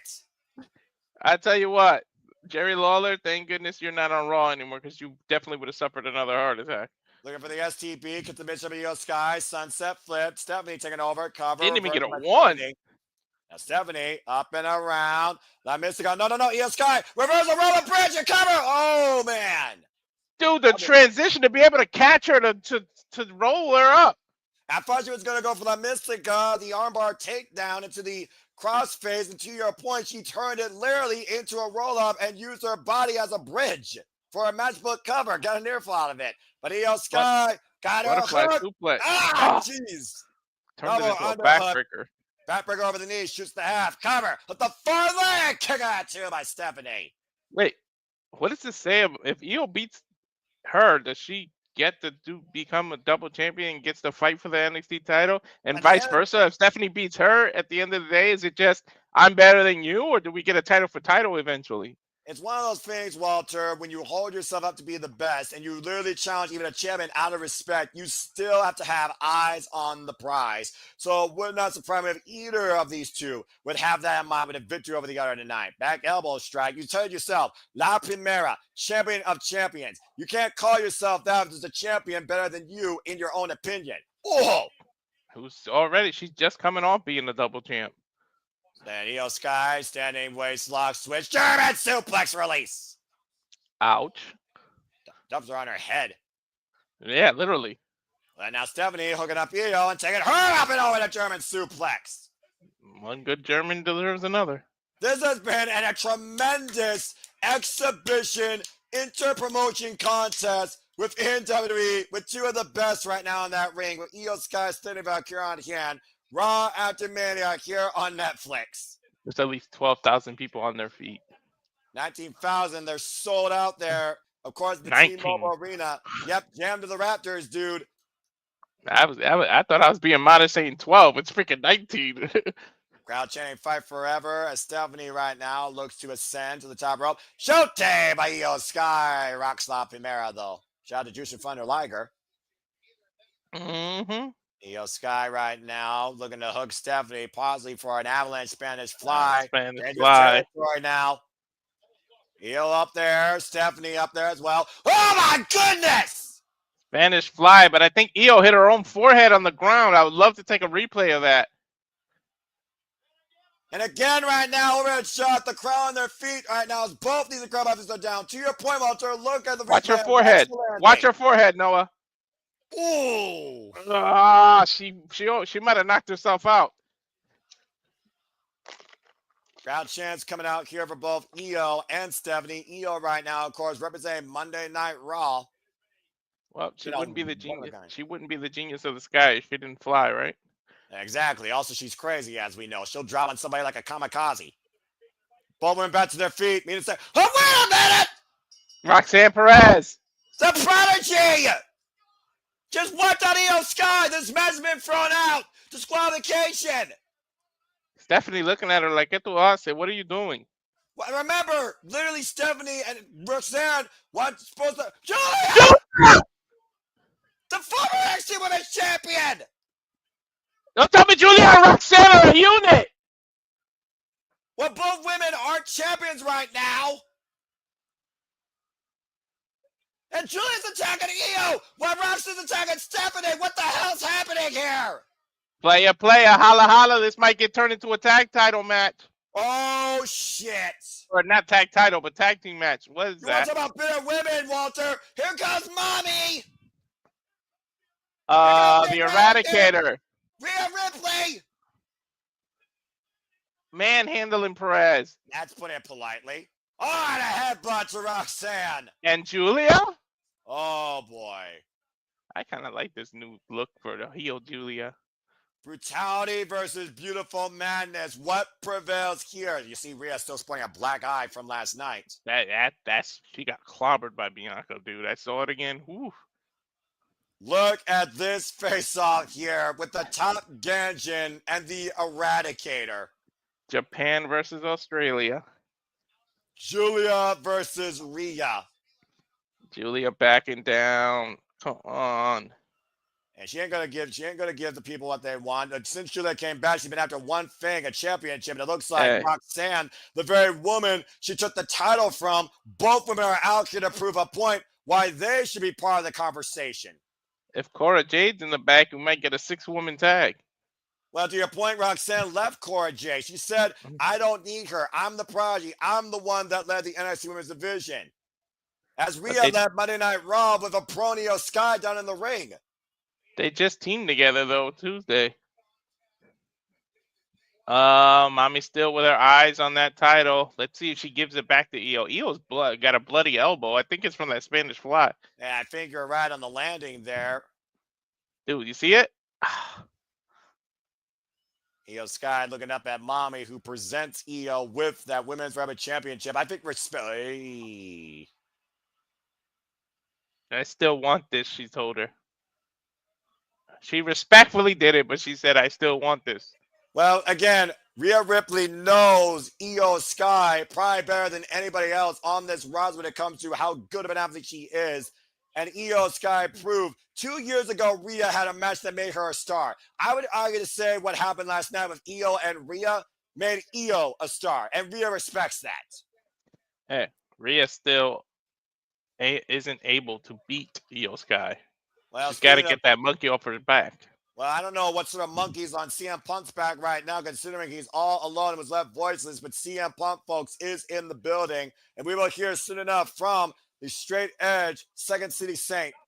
But up next, we are yeeting here on Monday Night Raw with the new World Heavyweight Champion. Jey Uso did what many thought was impossible, beat Gunther via tap out. We'll hear from the new World Heavyweight Champion next on Monday Night Raw on Netflix. Got another commercial break for television. First off, let's process what the fuck just happened, okay? The NXT Women's Champion versus the WWE Raw Women's World Heavyweight Champion had a great one-on-one exhibition where neither proved who was better in the end, yet confronted by ghosts of their past looking for gold. Julia was inspired by Io Sky to come to WWE and be a superstar, while Roxanne was literally the former NXT Women's Champion at this time, and Julia beat her for that title. Neither woman right now is in the conversation of being the best in the business or holding gold. So what do? They confront the championships literally, respectfully. Julia wanted Io Sky. Stephanie and Roxanne are due to face each other one-on-one. Now, Mommy comes into the fray, breaks up everything, manhandles Roxanne like a child that needs to be punished by their mom, and literally confronts Beautiful Madness, doesn't come in contact with her, and hands Io the title out of respect. We just saw 5 of the best right now in WWE, literally all in that single moment. Bro, I'm so flabbergasted. I don't get quiet many times. Things don't take words out of my mouth, but I mean, that is women's professional wrestling, damn it. Damn it, that's a summit of women's professional wrestling. Oh my God. I think the Fed's comment here pretty much sums it up. Right? The best of NXT versus the best of Raw. And I mean, Survivor Series might literally have brand warfare that it makes sense here soon enough. We'll find out. Now, is that because of Jay or is that because of the women wrestling match that just I would hope it's because of the women. Speaking of Big G, I might as well show there that. We go. Get that bother some love. Follow him if you like cat videos. Harley and Joker 2021 on YouTube. The no DQ underscore Big Baller G on X. TikTok Big Baller G 1988 if it doesn't get banned. Instagram at no DQ underscore Big Baller G 1988 as well. Also, take a look at his wife's book on Amazon. Do you got that plug, Noah? Yeah, I can get it here in a moment. Continue talking about it. Yeah, I don't even remember the name off the top of my head. I'm so hyped over this women, I'm flustered. But Fox and Poppy. There it goes. Fox and the Poppy, and he also said, I think he said, there's another book coming out in May. Oh, good. Yeah, I know. Artist. I remember he botched the name, so I ain't even gonna try it. His wife yelled at him in the background, so that was funny. Well, I mean, again, as the person that plugs everything, send it to me. I'll be happy to plug it. But also, get ready to go with us in the summer to the first ever 2-night SummerSlam. We'll be covering here, of course, here at the Sababa Studios. Indeed, first ever 2-night SummerSlam. Summer's about to get lit with Cardi B as the host. Can't believe I just said that. And we'll keep you posted on that more here at the Super Reliable Studios. As of course, WWE is still here in Las Vegas. This is the Raw After Mania, Raw on Netflix. Again, Walter, records broken, history made, the ultimate betrayals seen, and the ultimate in accomplishments were created. So much more still unfolding tonight. We're on our way to see backlash ensue as we're here the Raw After Mania. Did you notice Randy Orton's gear was WrestleMania 20 inspired?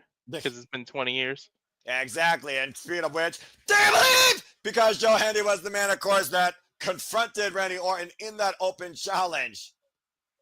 So many things, so many headlines to take away. And if you didn't get enough of it, you can go watch our watch alongs in the archives or go listen to Aaron Ritt's recap or check out our post show conversations in the shenanigans. And trust me, I don't think it's done by a long shot. I just want to give a shout out quick to this week's moderator who won the right via the Triple Threat contest. Of course, Papa Gino. He will be the moderator tomorrow night for the No DQ review. That, of course, is April 22nd. Macklemore's video. This is Jey Uso's video showing everything he's went through. Yeah, I'll say that man's been through a lot. And again, the transition from tag specialist to single superstar to the progression of becoming the world champion. It runs in the family's blood. And Jey Uso continues to fulfill that promise that this family has in their potential. From the traditional dancing, from going dark, from the bloodline, from the split from his brother, from the reunion to his brother, to finally putting demons to rest and becoming the world heavyweight champion. I'm loving this promo, this video package. Yeah, about to say, this is a wholesome video package. And you also forgot one other thing in that whole thing. He was the right-hand man to the tribal chief. He left his family at one point. He said deuces to WWE. We thought he quit. We thought he literally took his ball and got home. And then he became his own man. Main event, Jey Uso. Yeet. He's definitely became main event. He's got the main title on Raw. It's been a long journey we followed Jey Uso to get to this point, Walter. But it's just beginning. Now, it's one thing to win the title. It's another to defend it. Yeah, this is where the real work begins. I wonder how the honorary Uso feels. He's got to be delighted. Yeah, I mean, how can you not be? I mean, literally, we were dumbfounded when main event Jey Uso won this year's Man Royal Rumble at number 20, eliminating of all people last, John Cena. Maybe had John Cena, Seth Rollins, Roman Reigns as their top billing. I think maybe 2 people picked Jey Uso. But Jey Uso has literally become a man of the people. We don't simply say yeet because it's a phrase that we like to say. We love and support this man all the journey, all the way. He literally has taken us on this ride. And Gunther has made him doubt himself almost this entire time. Until he turned a page and got serious. He hasn't even yeeted in a few weeks. Telling Gunther, I'm no longer afraid of you. Well, confidence is a powerful booster when you got 60,000 people in your corner. It's beginning highlights of the Ring General versus Jey Uso. Literally took his chops, man. How many people can say they just walked through a Gunther chop? Noah. Yeah, let alone survived a splash, a power bomb, and while he endured 10 weeks of hell via a sleeper hold, not only did Jey Uso came forward to heaven, he beat the Ring General, second man ever in WWE history, via submission. That is crazy. Ilya Dragunov being the other one. From one of the longest reigning WWE Tag Team Champions in the modern era, now the first ever heavy yeet champion of the Netflix era, Jey Uso has arrived from the main event to the top side. Jey Uso is the face of Monday Night Raw, and we are about to hear our new World Heavyweight Champion. Gunther got to stay away from Mania when he's on long streaks because... You ready to yeet? Look at that. First shot of him with that title. Black and gold blue side plates.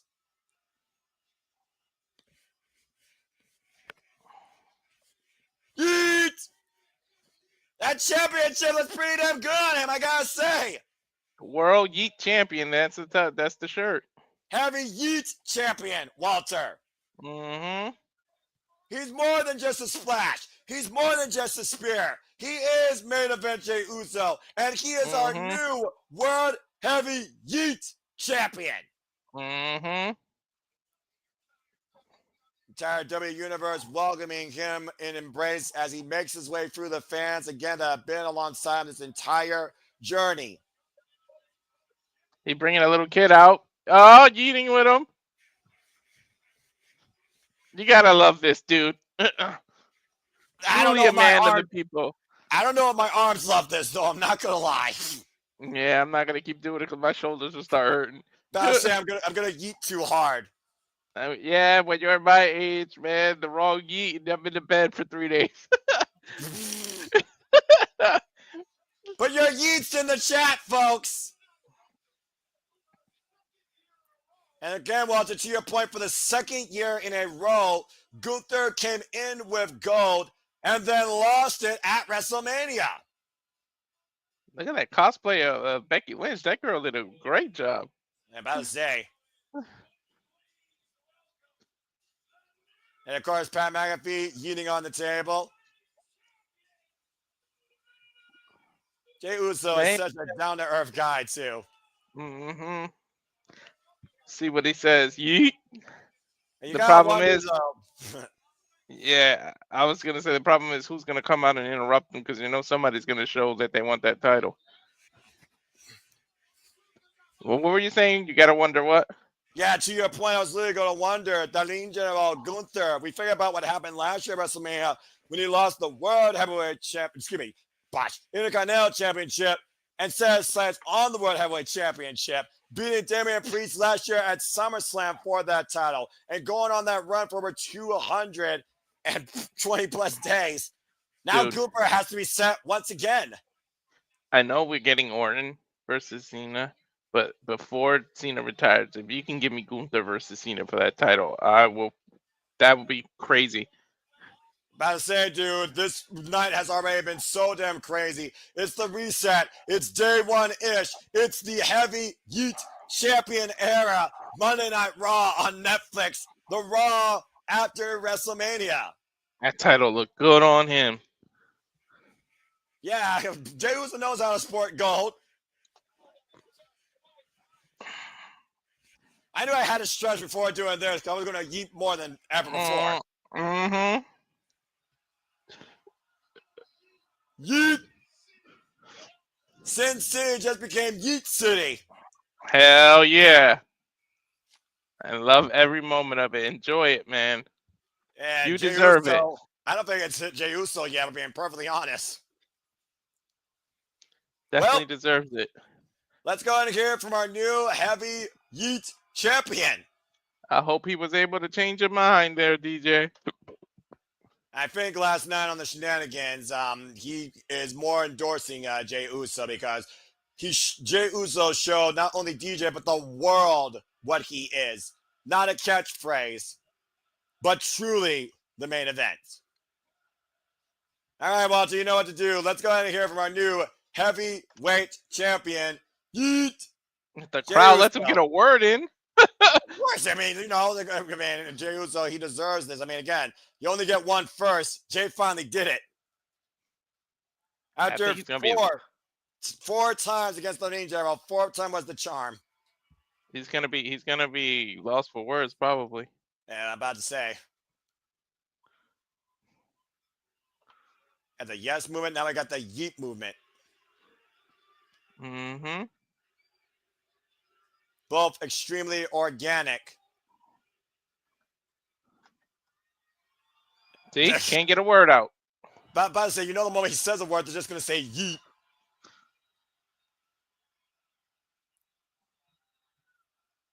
One more time, they're gonna restart his song. You know it. No, come on, we're on a time schedule here. Let's. Hey man, they always leave a half hour in Netflix. That's fair. I'm not gonna. Yeah, that's fair. And he's smiling after. He's gonna oblige. All right, fuck it. Tell me again how he's not over people. 19,000 yeeting with Jey Uso and an encore yeet. Who needs to exercise when you can just yeet all the time, right? Right. I feel like I literally just sweated off a couple of pounds. All right, now, can we actually get some words, please, from our new heavyweight champion? This is why I love professional wrestling. I don't know if they're gonna let him. Well, we gotta get something, Walter. Might just literally be interrupted by whoever's gonna challenge him next. Well, let's find out here, shall we? Oh my gosh, this is crazy. All right.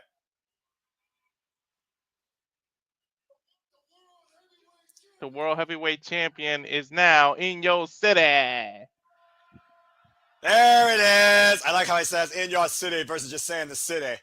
Mm-hmm. I like that. Yeet. Yeet. I'm here.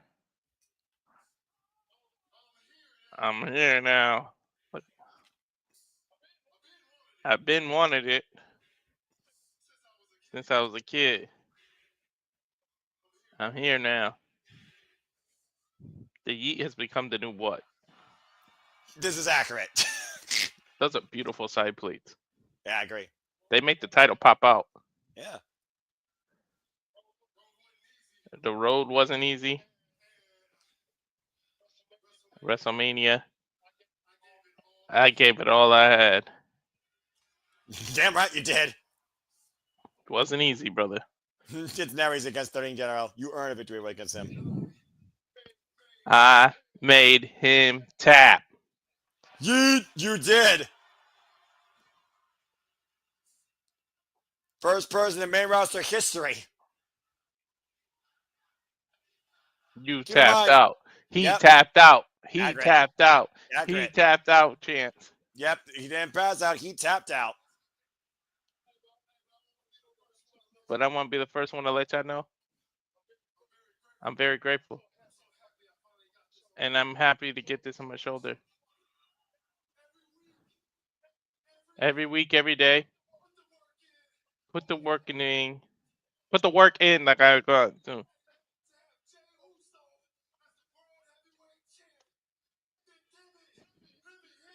If you down it, if you with it, if you with him being the champion, let him hear you say yeet. Oh, you were asking about the RAUs earlier. Oh shit! Is he gonna be his first challenger, or he just coming out here to Sami Zayn's celebrate? back. I mean, dude, remember, Sami Zayn went to bat for Jey Uso to beat his old man. Mm-hmm. And we haven't seen Sami Zayn as he waves hello to everybody and does music. I don't have that hat and I'm not doing the dance.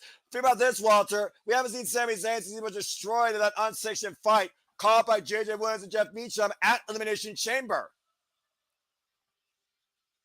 Mm-hmm. And last year, Sami Zayn did the same thing. He beat the ring general for a championship. Mm-hmm. So many similarities you could draw with these two. Man of the people. I don't mind that one-on-one face versus face for the world title. Because you got to figure if Sammy would have won it, he would have gave Jay a title shot too. Absolutely. Again, this time last year, Jey Uso went to bat for Cody Rhodes so he could finish his story.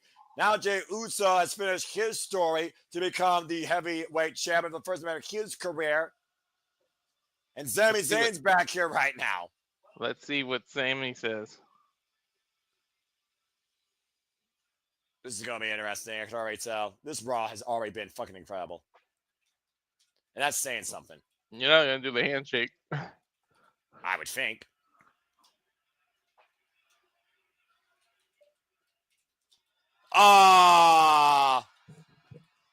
And he hugs him. What was that about a handshake? Mm-hmm.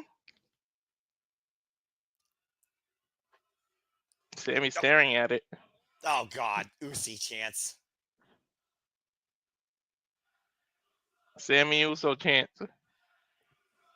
Honorary Us.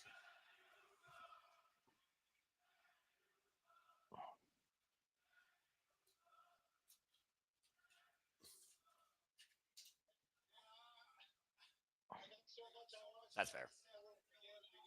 Sammy's saying he doesn't even know where to begin. I haven't been here for 8 weeks. Give or take. While you were going through everything. He said that was hard on him. And I wasn't.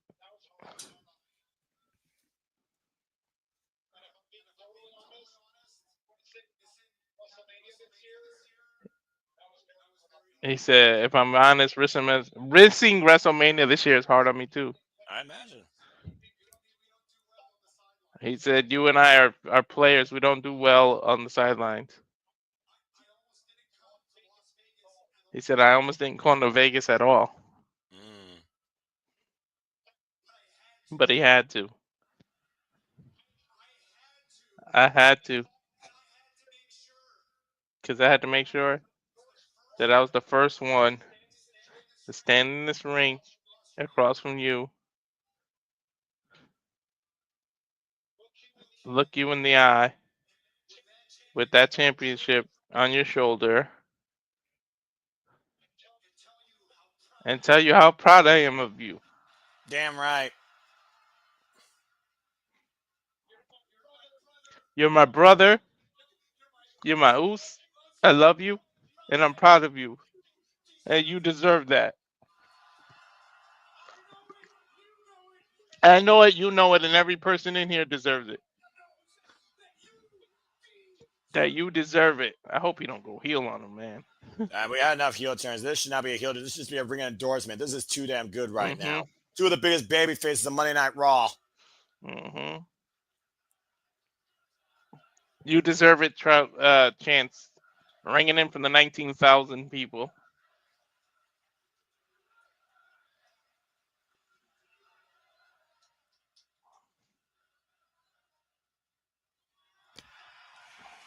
A yeet. Jay holding the title up. As he should. The Raw After Mania sentimental. That's not what this is about. That's fair. We are here to celebrate. So hit his music. A ring endorsement from honestly one of Jey Uso's closest friends in this business. Might as well be family. Sami Zayn returns to Monday Night Raw and welcome and congratulate the new Heavy Yeet champion. Hold on, I'm a little nervous about a haluva kick, dude. A party night right now in Las Vegas, Walter.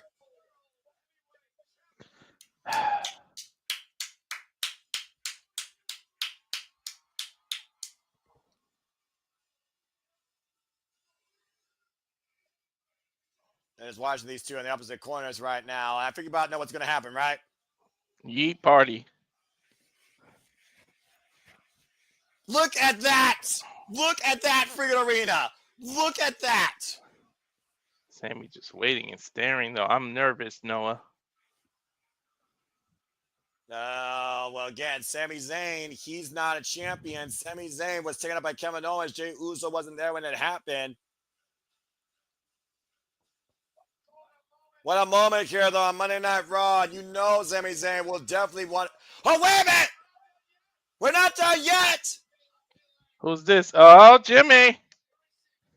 We talk about family coming back together. Jimmy Uso, Jey Uso's twin brother, who was there at WrestleMania to endorse and embrace and congratulate his brother. The original bloodline. Yeah, literally. Think about how much these three have shared history. Mm-hmm. I think I'll do the three-way handshake. Uh-oh. I'm about to say. Yeet! There you go. The celebration and the party continues with Jey Uso's family, Jimmy Uso and Sami Zayn endorsing the new World Heavyweight Champion. How can you not be happy for this? How can you not? Oh, no. Surprised nobody came to interfere, though. Well, to be fair, the night is still very young, man.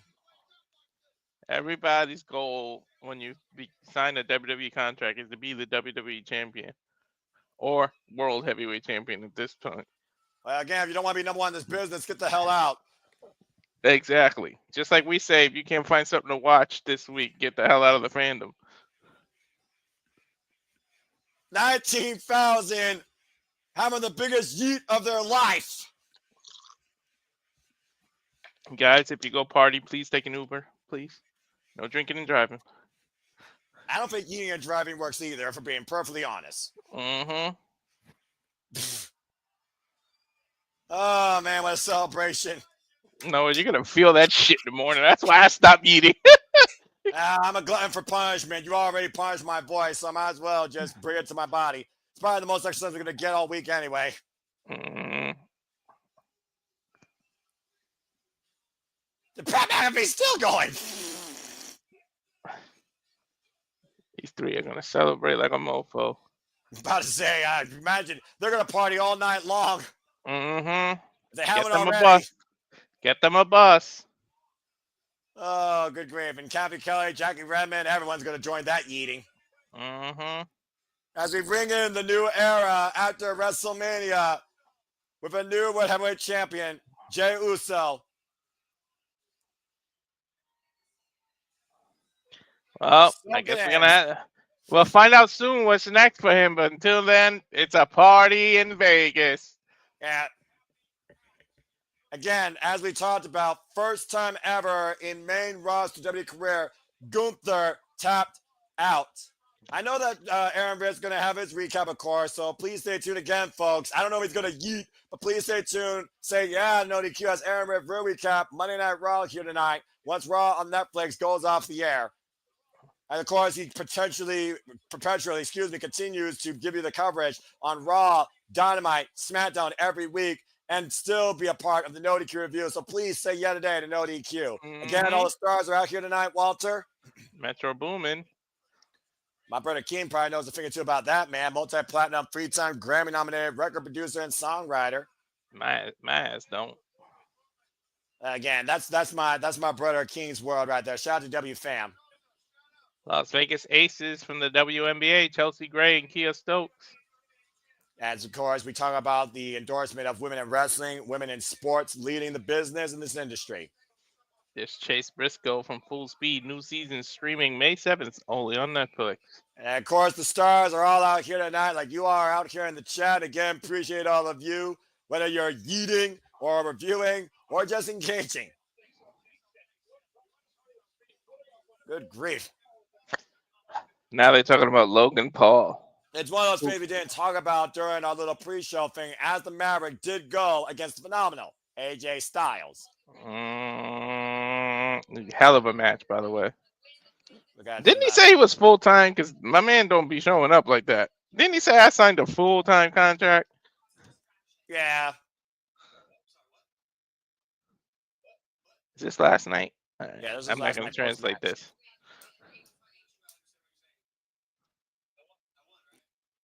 Logan Paul now figured about the fact he had that Jeff idiot there, and Karrion Kross was trying to have AJ use the brass knuckles. He just knows that he won.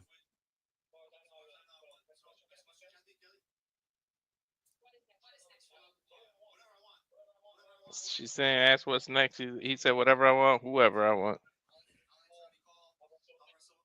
I'll answer any call. I'll wrestle any match. Mm-hmm. Anyone that's across the ring from me, I'm the best.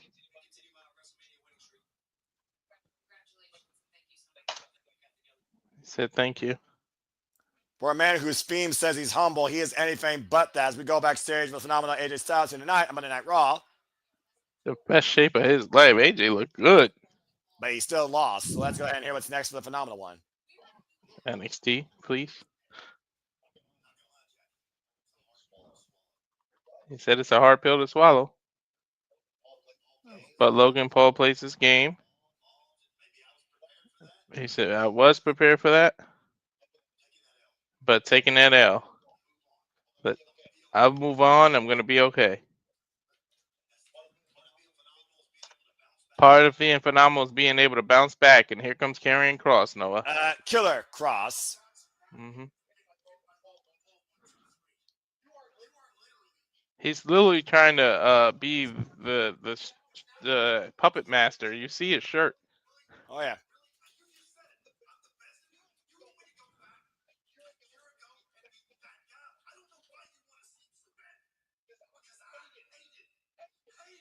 AJ saying he hated that old version of him from last year. You mean his evil ways? Mm-hmm.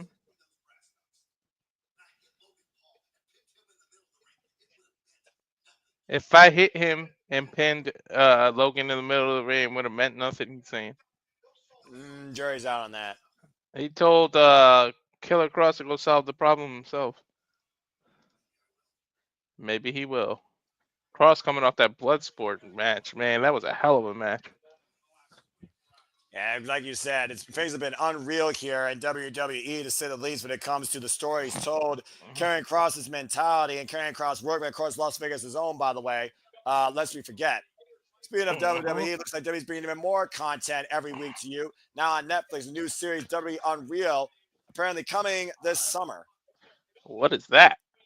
It looks like it's bringing another spotlight on what the WWE really is, taking us maybe behind the curtain. WWE Unreal coming this summer. Looks like I got a trailer here for it. Yeah, we've seen Triple H in the office.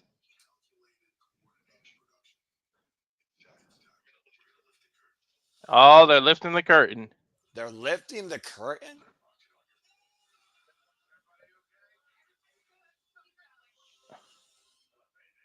Well, Walter, if anyone ever wanted to really see what happens with WWE, get Unreal this summer on Netflix where we take you behind the scenes. Wow. And there's Dom with the Intercontinental Championship.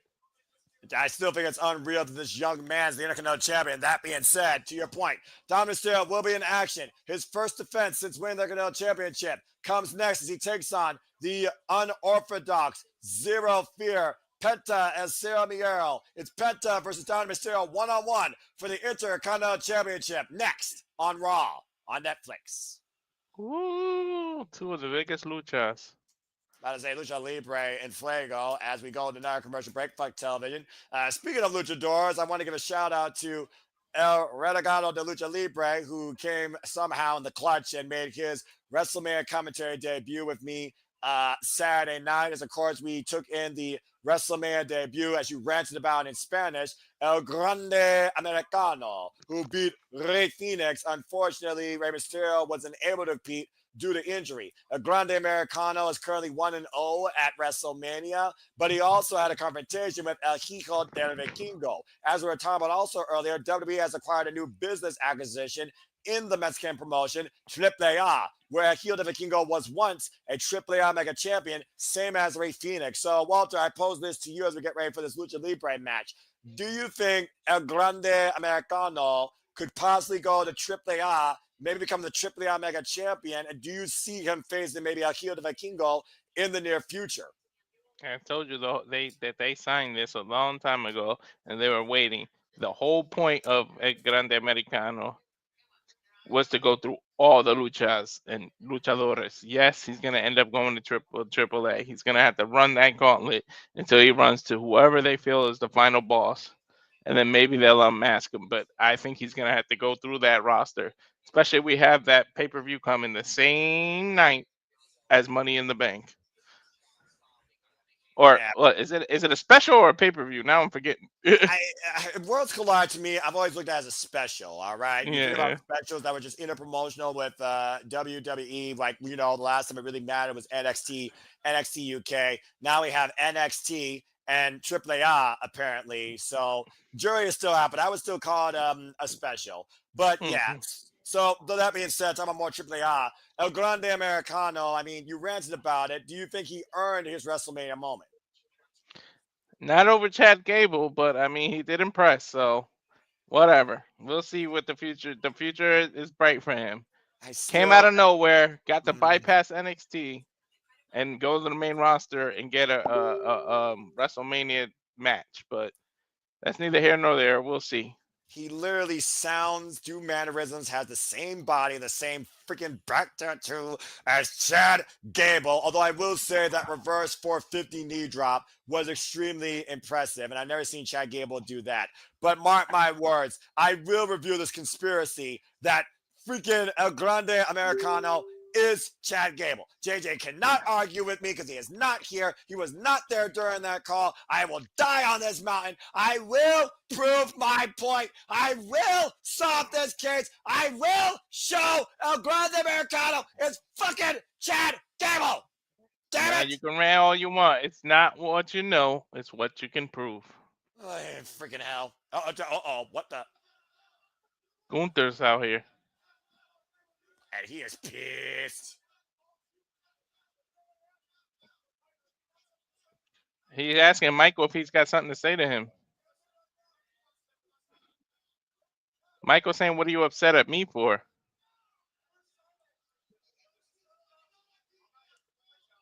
I'm out here doing my job, Michael saying.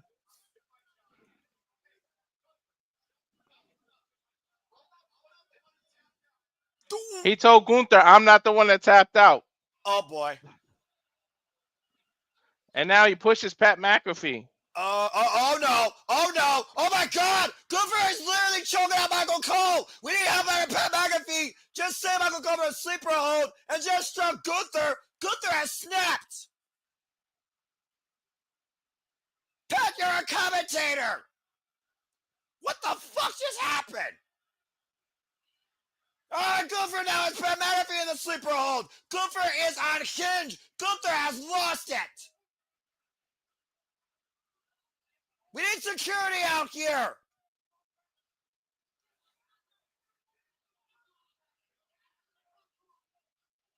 What in the hell? Gunther is literally incapacitating Pat McAfee. Pat McAfee has gone to sleep. Jessica Carr, W officials, Adam Pearce. I think that's Jamie Noble or Gregory Helms. Get Gunther out, Pat, already. He's going to seriously hurt him. Jason Jordan, Adam Pearce. Well, as Walter takes a call, Gunther took his own choice and call to send a statement towards anybody talking about how he tapped out. This is not the way I would handle anger management. Seriously, Pat McAfee's face is purple. Let go of the damn man.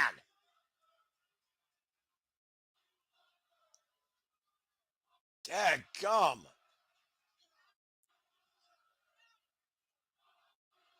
Clearly, Gunther is extremely disappointed in the fact that he is no longer the World Heavyweight Champion.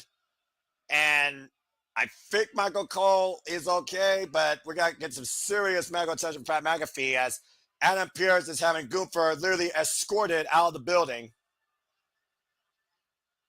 Damn. We gotta regroup here, so. Why did he attack the commentators? Are we getting a new commentating group? You got to remember what Michael Cole said and how he endorsed Jey Uso. You saw Pat McAfee and how much he endorsed Jey Uso. Literally, Gunther is embarrassed, Walter. I hate to say this, but Gunther right now literally is a man on his own island, and he's taking it out literally on everybody. He's going to start choking. He's going to start choking everybody. I think you're right, as Michael Cole is helping Pat McAfee up. And kudos to Pat McAfee coming to Michael Cole's aid, because if Pat wasn't there, I think Michael Cole could have seriously got hurt. Maybe it's gonna lead to Ilya Dragunov's return. Well, again, Ilya Dragunov was the first man to incapacitate Gunther for the NXT UK Championship, of course, in NXT and September 36. We haven't seen him, of course. He's been injured, but right now, I just hope Pat McAfee's okay. You got to consider, again, that sleeper hold, Walter, you know that. That crushes your larynx. That cuts up the oxygen to your brain. And the longer you're in it, the more damage you insert. I think Pat McAfee is literally trying to just get his breath back. He can barely walk right now. They probably need to cut to an emergency commercial. I know we say F television and F streaming, but they need to get it together right now. And seriously, Gunther might as well have had that almost as a lethal choke. Yep. And I'm kind of hoping they go cut to a commercial so we can run our trailer so I can run it, acknowledge Iliaki. Well, Michael Cole, again, owes Pat McAfee so much more once again. And Pat McAfee literally going to bat, suffering and saving his best friend. As right now, Pat McAfee, Adam Pearce, Michael Cole, literally escorting Pat McAfee to the backstage area. You literally hear McAfee gasping for breath. He's showing the fans that he's okay by giving them 5. Yeah, but again, he is coughing dry heaves. We got another commercial break here. Folks, we'll be back here after this trailer. Hopefully Pat McAfee's okay. But in the meantime, if you want to learn more about what Similar Studios is all about, check out what we got ahead here on this Watch Along trailer that's going to be updated, but see what's on here so far. We'll be right back after this. Walter, go ahead. Now for a taste of things to come.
And as always, here at the Super Alpha Studios, we truly encompass, embrace, celebrate all the wrestling. Well, welcome back, folks, here to our coverage of Monday Night Raw on Netflix. Again, Noah Foster, Walter Cruz, we're super reliable. A bit of a somber tone as we were supposed to have a WWE Intercontinental Championship match. Whether or not that's still going to happen or be put to the wayside, we got a serious situation here as the ring general coming off a very humiliating loss in his own mind at Saturday night, tapping out to Jey Uso, has taken out all his wrath on the commentary team, nearly incapacitating Michael Cole, who said that I wasn't the one that tapped out as Pat McAfee went to bat for Michael Cole, and Pat McAfee was held for an extended period of time in that lethal level sleeper hold. So hopefully Pat McAfee is okay as we're still on commercial break here. Again, the WWE nonstop Watch Along schedule continues here as So are they SmackDown gonna? and Raw continue to go international as we go. They will go down under once again when they take over Perth, Australia. So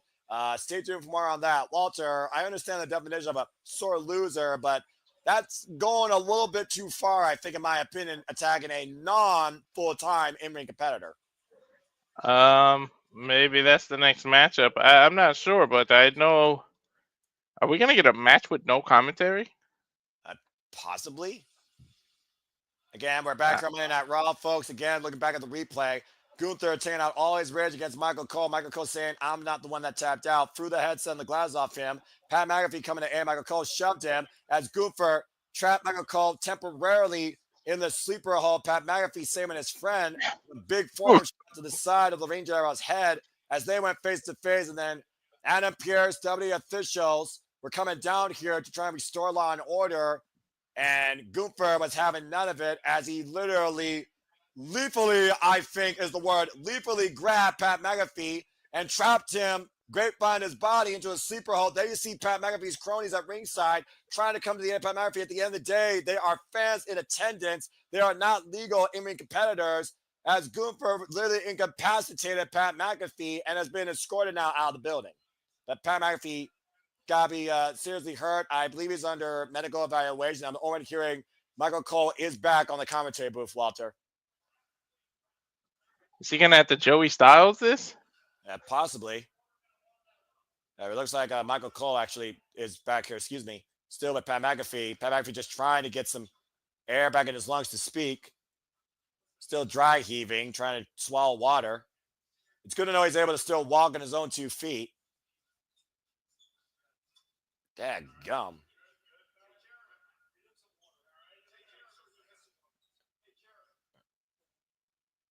What?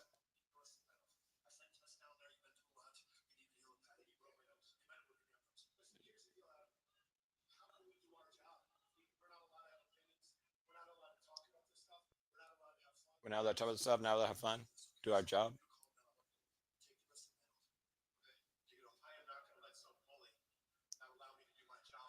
I'm not gonna let some boy not allow me to do my job or something. Wow, Michael Cole, you got some balls. Even though he might have a broken nose, Michael Cole refusing to go home Looks like Michael Cole will still stay with us here, folks. Monday Night Raw on Netflix continues. Joe Tessitore has been brought to the commentary booth now, and Michael Cole refusing to be taken off by a bully. Kudos to Michael Cole. That takes a lot of guts and courage. As we got Michael Cole coming back to ringside, probably with a busted nose. It looks like the rest of the show will be called by Michael Cole and Joe Tessitore. So we're going to continue on here. And that was Joe Tessitore with the update earlier. Thank you for that, Big G. Yeah, Joe Tessitore. Yeah, but look at the demeanor on Michael Cole's face. Mm-hmm. I mean, he's got to be a little bit frightened, but kudos to him still committing to his job. And Michael, that's a scary thought. Hopefully they escort him out of the building. I'm just glad everyone's okay. Sheesh. Gunther might go on a rampage now. Well, we got to get back on task here, Walters. As we get back on order here, WNL Championship on the line. All rise for New York NL Champion. Dirty Dominant Mysterio going to his first defense. Yeah, Michael Cole might have a broken nose, by the way, so might affect his breathing as well. Again, damage done by the Ring General. Anyway, good God. This Raw Mania has gone over 11 in the words of Big G, to say the least. Big G might as well do commentary with me at some point. No, he thinks it's going to last all the way to 11. And we might get the dissension. We still might get the dissension of Judgment Day here. Well, I mean, that still remains to be seen, but let's go ahead and regroup here, Walter. Dominant Mysterio, of course, made history in the first ever Fatal 4-Way in WrestleMania history for the Intercontinental Championship. He outlasted the odds, beat the unstoppable badass Braun Breaker going in defending, and outlasted Penta and his Judgment Day member cohort, Finn Balor. You see Carlito at ringside with that split leg frog splash, securing the victory, pinning Finn Balor, who thought he was going to win with a coup de grace. There you see Finn Balor, by the way, in Champion's Corner. And right now, within 24 hours, Dominant Mysterio already put in the work in, defending the title against Penta as Cero Miedo. And again, Carlito somehow lied to tell the tale. Mm-hmm. Again, thank everybody that's been tuning in so far. Hope you've enjoyed our coverage. Next time we cover WWE outside NXT tomorrow night, we will be covering, of course, Backlash. This is brought to you by Sibaba Studios. Subscribe today to Rage of Wrestling, Bad for Wrestling. Follow Big G. Subscribe to Kathleen Studios. We'll keep you in tune always for all the wrestling, all the content, all the possible reactions and compilations. And shout out to Geekbots, by the way, a great friend of the wrestling community. Mm-hmm. Penta getting his first one-on-one shot for the Intercontinental. Actually, no. Didn't he get it against Gunther? I mean, against Braun Breaker. He got it Braun against Braun Breaker, but it was the Judgment Day that interfered. This is his second chance now in one-on-one action for the Intercontinental Championship. Mm-hmm. The fact that Penta and Cero Miedo has not even been on Monday Night Raw, I believe, for 4 months, and it's already had so much going for him, has been incredible. Mm-hmm. Look how over he is, too. Sheesh. I kind of wanted to buy his mask, but they want way too much for it.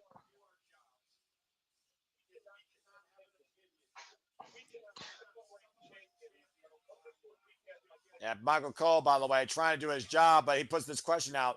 Can we not do our job? Have fun, have opinions, celebrate champions.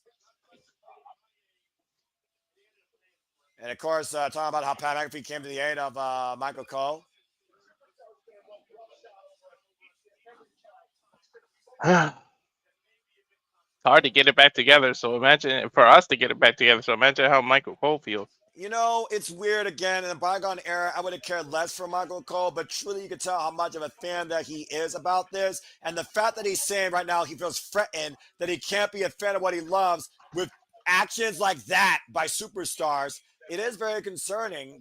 For the first time ever, I have concern for Michael Cole, but we gotta keep going here, Walter. At the end of the day, we're reacting to Monday Night Raw, and there's an Intercontinental Championship match about to go down, and you said yourself this is going to be Lucha Libre. Mm-hmm. Big G with the point here. Sorry for this, but Tony fumbled big time with everyone that has gone to WWE. Sorry, not sorry. I mean, again, jury is out on that, but no lies. You have to Legitimately be so far, what we've seen. you have to be fair though. There's a few people that went from WWE to AEW that they fumbled. Swerve comes to mind. Tony Storm comes to mind. They fumbled too, man. It's just people find their way in another company and become big stars. Depends Yeah, on the person because well, you can say yeah. that about WWE fumbling people too.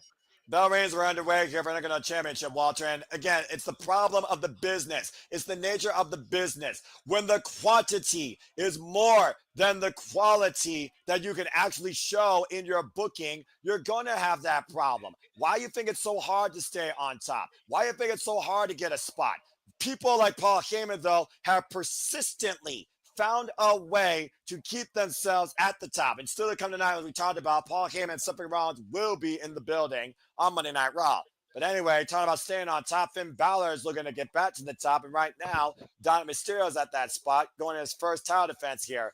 And Penta Trying up to and hear. over here, off the I ropes, can't. just needs I a was trying to hear clothesline. what the crowd was chanting. I think they're saying dirty, dirty Dom. You know that, Yeah, as we do with other superstars. They did that with Michael Cole earlier. Again, Michael Cole, I hope he's okay. Because that's a scary situation to see your friend incapacitated like that and suffer an injury probably from it. that's scary for an actual active professional wrestler to get hit by Damn it. Gunther. So imagine somebody who isn't And see, right now, you watch the referee Eddie Durango for this contest. Finn Balor on the outside was looking for a cheap shot.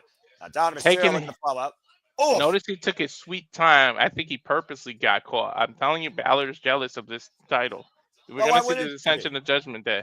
Why wouldn't you be? He's a Grand Slam champion. He previously was the Intercontinental Champion. And as far as Finn Balor is concerned, he probably thinks it should be him in this match. And Tope Carlo by Penta was Tom on the outside. Elo. Oh my god. Ever since Penta revealed that his arm has never been right, and he refused the surgery, I cringe when I see him doing these moves. Well, we'll see if he suffers any further damage. Penta and Dominic continues here on Monday Night Raw. Raw on Netflix continues on this commercial break. Fuck television. Yeah, seriously though, Pat McAfee, I'm be lucky if he does the Pat McAfee show with his voice intact, because good lord, his face was turning straight purple. That was crazy. I don't want to see a Gunther Pat McAfee match because that would be a squash beyond squashes.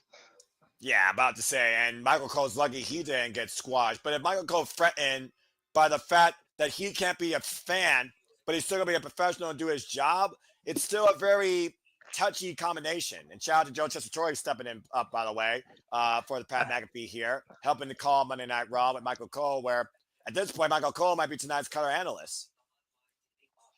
I know Gunther lost to Jay, Whew. but I gotta pose the if he's this pissed off and he's coming out like this, who can stop this version of Gunther? Yeah, that's a scary thought. About to say that's a very good point, Walter. I mean, again, we know what the Ring General is when he's already dominating. Imagine what the Ring General is when he's not, and remind you exactly how dangerous he is. Talking about the sacredness of this sport, restoring honor to it. I think he still considers Jey Uso a joke, making a mockery, all this playful banter and stuff, and he blames commentary for really enforcing this. I think that was the whole purpose behind Gooper's attack here tonight. I just think he took out his aggression against the wrong people, and there's going to be repercussions, clearly, because you don't put your hands on WWE officials. He, he's gonna get fined or suspended or something. And he doesn't even have Ludwig Kaiser anymore to calm him down. He's literally unleashed.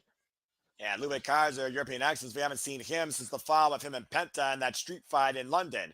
Again, right now we're on a commercial break, folks. And again, what have you thought so far about this Raw After Mania? Has it lived up to the bill and its unpredictability? Have you enjoyed the utter madness, the hostilities, the aggression, the energy? Still much more to come. Hope you all enjoyed the ride. Please have a comment, tell a friend. To Walter's point, we still have Seth freaking Rollins, Paul Heyman. We know CM Punk is in the building, and we are 2.5 hours in what usually has been the end time for Raw on Netflix. And we're on Netflix, which means they have more of time they could actually use because, again, it's internationally aired. So for all we know, we might be going past the freaking 3 hour mark. Who knows? But in the meantime, I know something that people should do, and that's subscribe. Good point. Scrolling across the bottom there. Yeah, again, subscribe to Rage of Wrestling, subscribe to Bad for Wrestling, subscribe to Big G, subscribe to you freaking goober. And like I said before, subscribe to all the friends here at the Super Reliable Studios. And we keep you in tune, engage you, entertain you across all things wrestling. And again, if you're entertained by us here on YouTube, find us on the spaces where you will be in tribalism-free zones and be able to speak your opinions and rock and roll with rock and rolls. Here for the Super Studios, we are back here on Monday Night Raw on Netflix, WWE Intercontinental Championship on the line. Penta Ceremonial challenging the new champion, Dominik Mysterio. Judgment Day in Dom's corner with Finn Balor and Carlito. Pendulum drop kick by the challenger. Rocks the champion. Remind you, Intercontinental title is on the line. And we've already seen somebody who just won a title lose tonight. So it's not out of the realm of possibility that he loses that title. Yeah, it's been a wild-ass night here on Monday Night Raw. Becky Lynch, Rabakira, to your point, losing the Women's Tag Team Championships to Liv Morgan, Raquel Rodriguez, and, of course, Becky turning on Lyra. John Cena saying he's going to stop the time of professional wrestling. Counter, tilt to our Falcon Arrow, done the deal, kick out two by Penta. Yeah, like I was saying, John Cena trying to stop the timeline of professional wrestling after his remaining 28 dates was dropped by Randy Orton. New Day were confronted by Alpha Academy as returning Rusev smashed Alpha Academy, and New Day got the hell out of the building. Can't say I don't blame them.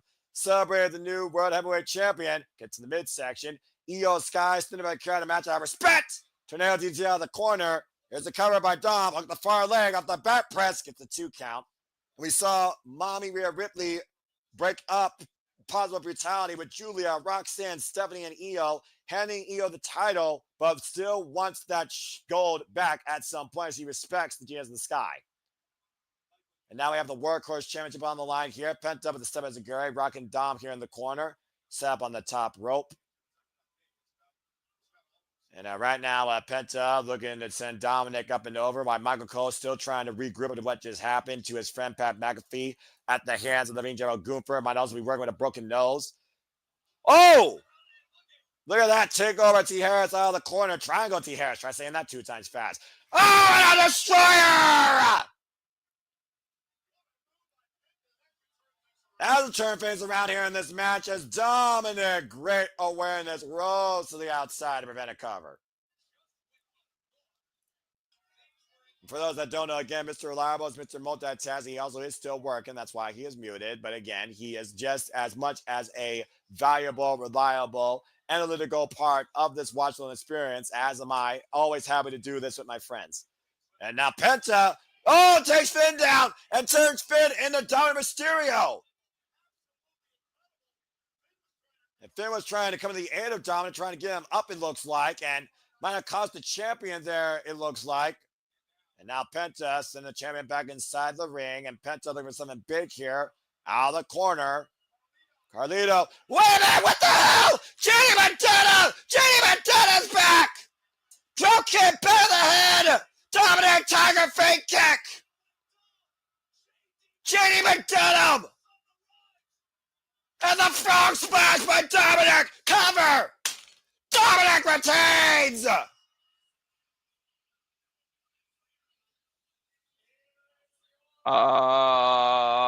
Where'd JD come from?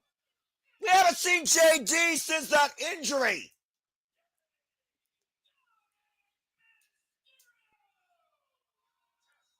Judgment Day with the numbers game back on full display once again. In a replay here outside of his vision, JD Montana pushing Penta off the top ropes. Dominik setting him up for the area code of Sin City. Tiger feint kick connects as he drops the dime with a beautiful frog splash. Shout out to Eddie Guerrero as Dominik Mysterio has just successfully retained his Intercontinental title. One day in, Dirty Dominik Mysterio prevails thanks to his Judgment Day brethren in the return of JD McDonough. The Judgment Day is back to full power. And Finn Balor still looks a little bit reluctant, but either way, congratulations. What a night for the Judgment Day. Liv and Dom both prevail. About to say, Joe Troy finally putting on his Now, sports blazer. sorry to interrupt you. Look how reluctant. I couldn't think in English. Reluctant Finn Balor was to hug JD. Well, I mean, look how reluctant Michael Cole is right now. I mean, again, he literally just saw his friend incapacitated. And JD McFunkle Pop, and there's that comment again.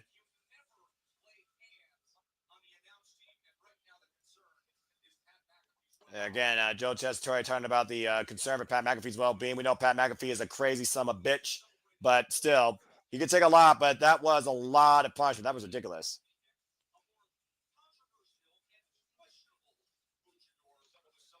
When we talk about luchadors, Walter, and we talk about celebrations, let's talk about El Grande Americano, Chad Gable. Literally No me empieza. No me empieza. Yeah, freaking hell. I'm Don't sure start that me. But this is Spanish. Don't start. As we got highlights here with a loaded mask by El Grande Americano and a loaded headbutt, incapacitating Ray Phoenix winning his WrestleMania debut. This freaking old school film filter is ridiculous. El Grande Americano I winning actually his like WrestleMania it. debut. I like that filter. About to say some fake ass newspapers here. Hey man, look, tenía un sueño. Not many people could live their dream, okay? He lived his dream to become a luchador, right? He learned from the best. Ay.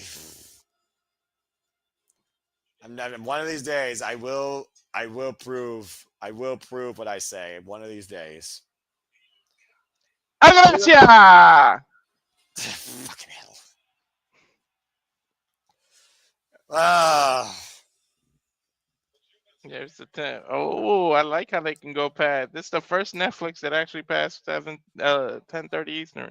Justifiably so, because there's one thing left to do. We will hear from the winner of Saturday's main event. Seth freaking Rollins with Paul Heyman will be in the ring. Coming up next here on Monday Night Raw, Raw After Mania on Netflix. As we got another commercial break. Fuck television. Okay. First off, I'll leave the Grande thing alone. The hits keep on coming. The returns keep happening. JD McDonough now, and the Judgment Day are back at full power. If you can call it that, because I saw that reluctancy written all over Finn Balor's face. What do you think JD McDonough thinks about this? Do you think JD trusts Finn Balor more? Do you think JD trusts Dominic more? They have that Irish connection, so I don't know. Yeah, well, again, it's also teacher versus student. How many times does the student want to surpass the teacher? If you can't beat the teacher, find somebody that can. Maybe JD will align with Dominic, and Dominic will oust Finn Balor. I've seen enough Bullet Club freaking takeovers over the years to know when a leader's about to get ousted. Prince Devitt, the leader of the original Bullet Club, ousted by the phenomenal AJ Styles. AJ Styles ousted by Kenny by God Omega. Kenny Omega ousted by Switchblade Jay White. Jay White ousted by the freaking Savage King Finn Balor. David Finlay. So it's one of those things right now where I do think there's going to be another change of the guard, and I can see that happening sooner rather than later. But congrats to Dominic Mysterio retaining his WWE Intercontinental Championship. Well, JD McDonough came back. Gunther's on the tirade. Rusev is back, seemingly heel and somehow aligning himself with New Day, being their muscle. Julia may have got called to the main roster. Who knows? She popped up. Roxanne Perez popped up. What a Raw. Stephanie Valkyria and Io Sky had a one-on-one match that we don't know who the better is, lest we forget. And of course, you'll be calling freaking NXT tomorrow night, NXT on CW, the NXT after WrestleMania. You now know you're going to be calling Liv Morgan versus Raquel Rodriguez versus Gigi Dolan and Tam Paxi for the WWE Women's Tag Team Championships. And look at this. Always the marketing machine that WWE is already on their website. They just emailed me this already. Look at that. What? Already. Oh, less than an hour after his debut, they got new Rusev gear. I'm not surprised. Welcome back, Rusev, to WWE. Happy Rusev Day, everybody. I wonder if they're going to bring those calendars back. And we'll see what's next for the Bulgarian Brute. soon enough. Maybe his lawyer will come back and help him, as he's once literally the hero of Russia. Not to mention, let's not forget, Becky Lynch turned on Lyra Valkyria. So chances are Becky might challenge Lyra for the WWE Women's Intercontinental Championship. Well, that I called the wrong day, but I already knew Becky was turning. It was obvious. Big G called it tonight, and Big G was right on the spot. Shout out to the baller, Big G in the chat. Appreciate you being along for the entire ride, my friend. And again, John Cena looking to halt the timeline come the end of his remaining 28 dates. We'll talk more about that later as backlash will ensue, and it looks like he'll be facing a very familiar foe in the Viper, Randy Orton, too. Possibly in Viper's hometown next month. Not even a month. I think it's in 3 weeks. Exactly. And of course, WWE will be coming very soon to your city, whether or not it's main event Jey Uso or someone else. Go check out the schedule. I got Detroit, Michigan. I got Cleveland, Ohio coming up during the summer. SmackDown's Cleveland, brother. We'll see. We'll see. It is the summer, and honestly, I haven't done anything this year, so we'll see. We're back. You know what that means. Burning it down. It ain't 420 anymore, but we still get to burn it down. Seth Rollins legitimately burned down the set with a flamethrower and burnt down the internet thanks to Paul Heyman. Very reminiscent of who with that flamethrower? Noah? What? That was very reminiscent of whose entrance in a previous WrestleMania with that flamethrower. Oh, yeah, that's a good freaking point. I didn't think about that. I'm trying to figure the name. I can't think right now. The Rock. The Rock. He set his own name on fire with the. Yep.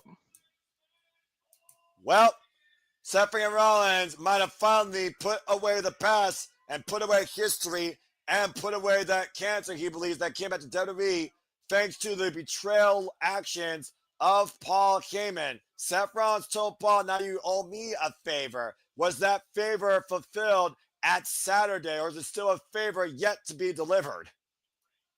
I don't know if we can count Vegas because the Raw after Mania, because they're going to cheer everyone. I want to see what the crowds really start reacting to Seth. Yeah. Interesting choice to wear yellow. Yellow usually means coward.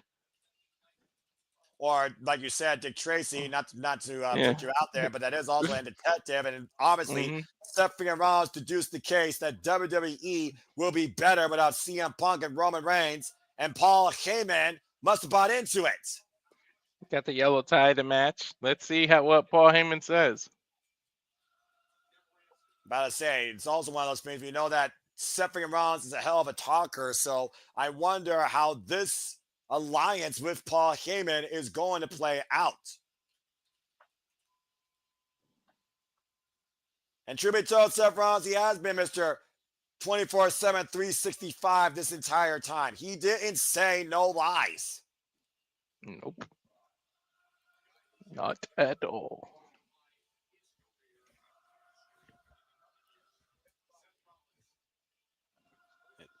Seth Rollins now with Paul Heyman in his corner, sold himself out to the authority, and Paul Heyman might have literally sold his soul to Seth Rollins.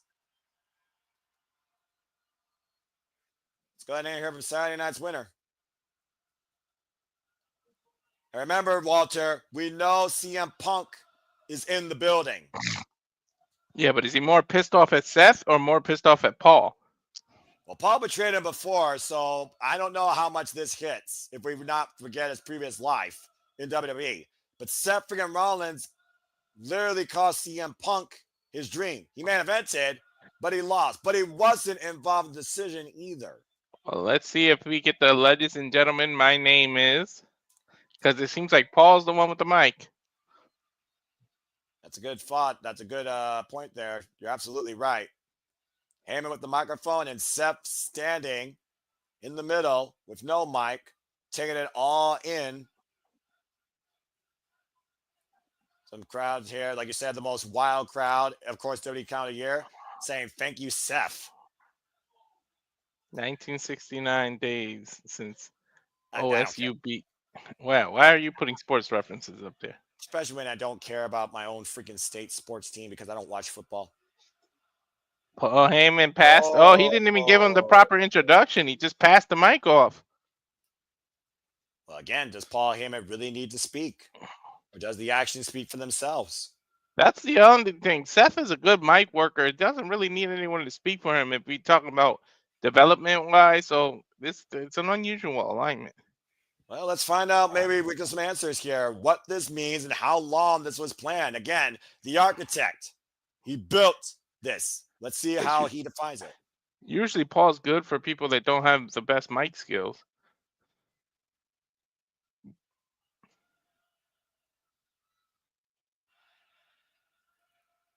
I think the crowd is saying fuck Paul Heyman because they keep bleeping it out.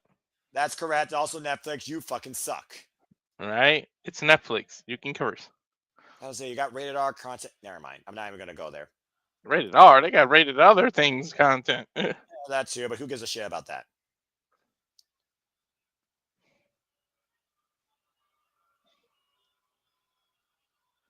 You almost wonder if Seth needs to speak. I'm a visionary. Is that what he said? Yes. I'm a visionary. He has to repeat himself because the crowd is so old. I took the wise man from Roman Reigns. He did. I stole CM Punk's main event or best friend. He did. Seth looks like a young child in love. I'm the winner of the main event of WrestleMania. Not the first time he's done that. No kidding. Wonder where this ranks. I am. Oh shit! And CM Punk interrupts him. Well, you knew this had to be happening. You knew this was bound to happen, right? Hey, they're on the same show. At least Roman's on SmackDown. And Punk doesn't have a microphone. He's not going to drop a pipe bomb. He's going to drop fist. He is taping his fist. And Paul Heyman can't be happy about this, and neither can CM Punk after everything that's happened right now. Talk about being fueled by hatred. I think you're about to get your hands off who CM Punk's more pissed off with. And Punk's there for a fight. There for a fight. And he's immediately teamed up against Seth freaking Rollins. Why Paul Heyman was on the corner? Oh my word. Paul Heyman CM Punk just going everywhere. Body, face, stomp, but you got to keep your eye on Paul Heyman. Yeah, stomp after stomp in the corner. Paul Heyman, like the leech he is, preying upon the psyche of CM Punk this evening. I think he's turning his attention to Paul Heyman. Oh boy, this is not the first time we've seen this. Paul, you better get your walrus out on there. I didn't turn you on you. You turned your back on me. What is Paul Heyman on your screen telling him that for? CM Punk putting his hands on Paul, but Seth Rollins from behind ripping his eyes, I think, or gouging him. Yeah, I'm about to say gouging him enough and pulling him back down. And Seth, all right, stop! Oh my God! Stop from a full kneeling position. Dadgum. OTC chance raining out. OTC's not on Raw, but I mean, brand split what? I mean, again, this is the RAW After MANIA, dude. But you got to save some stuff for the SmackDown after Mania too. Now, Paul Heyman's got a mic.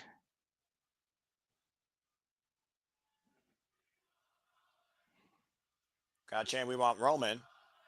We want Roman, and the executive producer thing is coming up. The credits.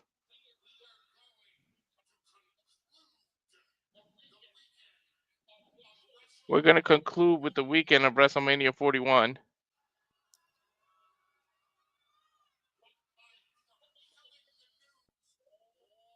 By propelling the news all the way to WrestleMania 42. There is a new, reigning, defending, undisputed #1 top star. This is entire industry. In this entire industry. Ladies and gentlemen, Seth freaking Rollins.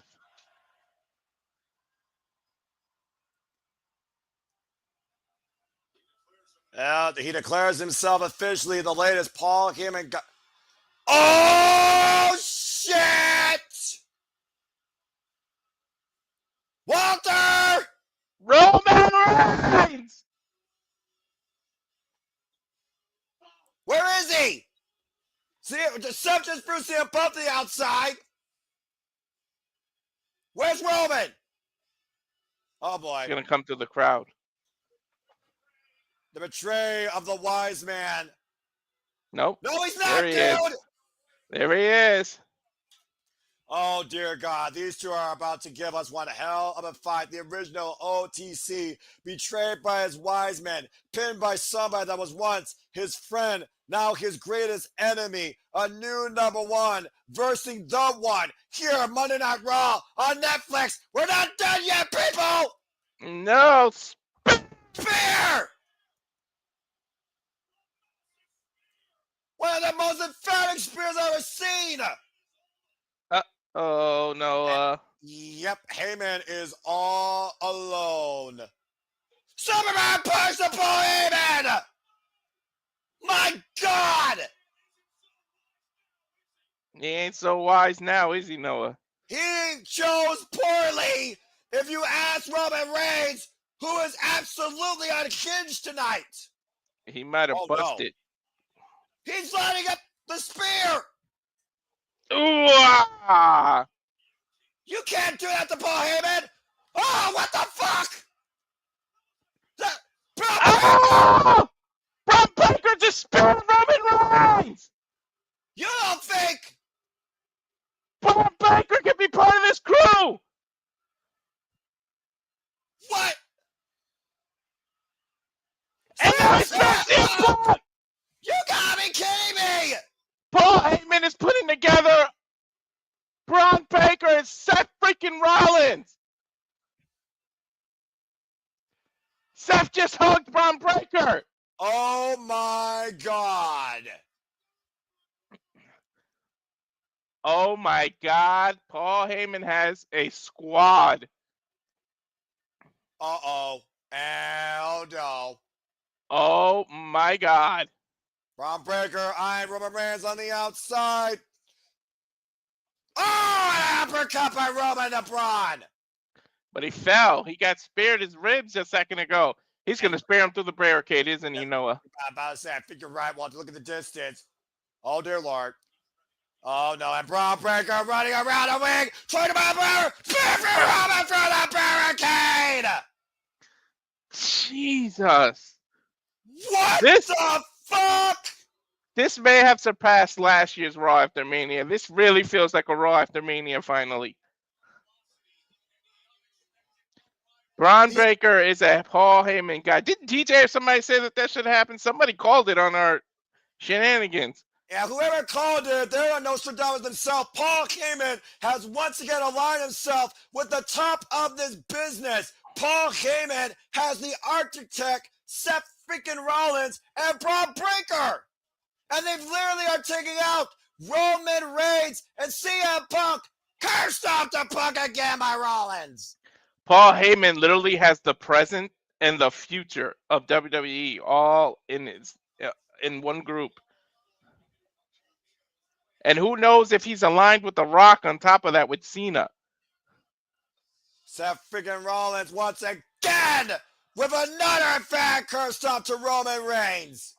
The past is gone. The future is now. Paul Heyman is with Seth freaking Rollins and Braun Breaker. He just gave him a kiss. He gave Braun the kiss. Look at the three of them. Oh my God. Who's going to stop these two? Welcome to the new era of WWE. The new top number one and the unstoppable, unpredictable badass are now as one. What the fuck does this mean for WWE? That's how you end. Oh my God. And if Braun wins the Money in the Bank, it brings Heyman that title again. Holy hell. Where do we go from here, Noah? I don't know, Walter. As Raw on Netflix, the Raw demand has officially concluded. So For Walter Cruz, I'm Noah Foster. Say yeah to no DQ. Go check out Aaron Ritt's recap and review. This has been one of the best RAW After Manias I can remember. Thank you all for tuning in. See you tomorrow night. Walter Cruz and JJ will be on the call for your NXT After Mania. And we'll see you next time here at the Super Labo Studios. Paul Heyman's got a squad again. Holy hell. Holy hell indeed. Have a good night, folks. This has been the Raw After WrestleMania.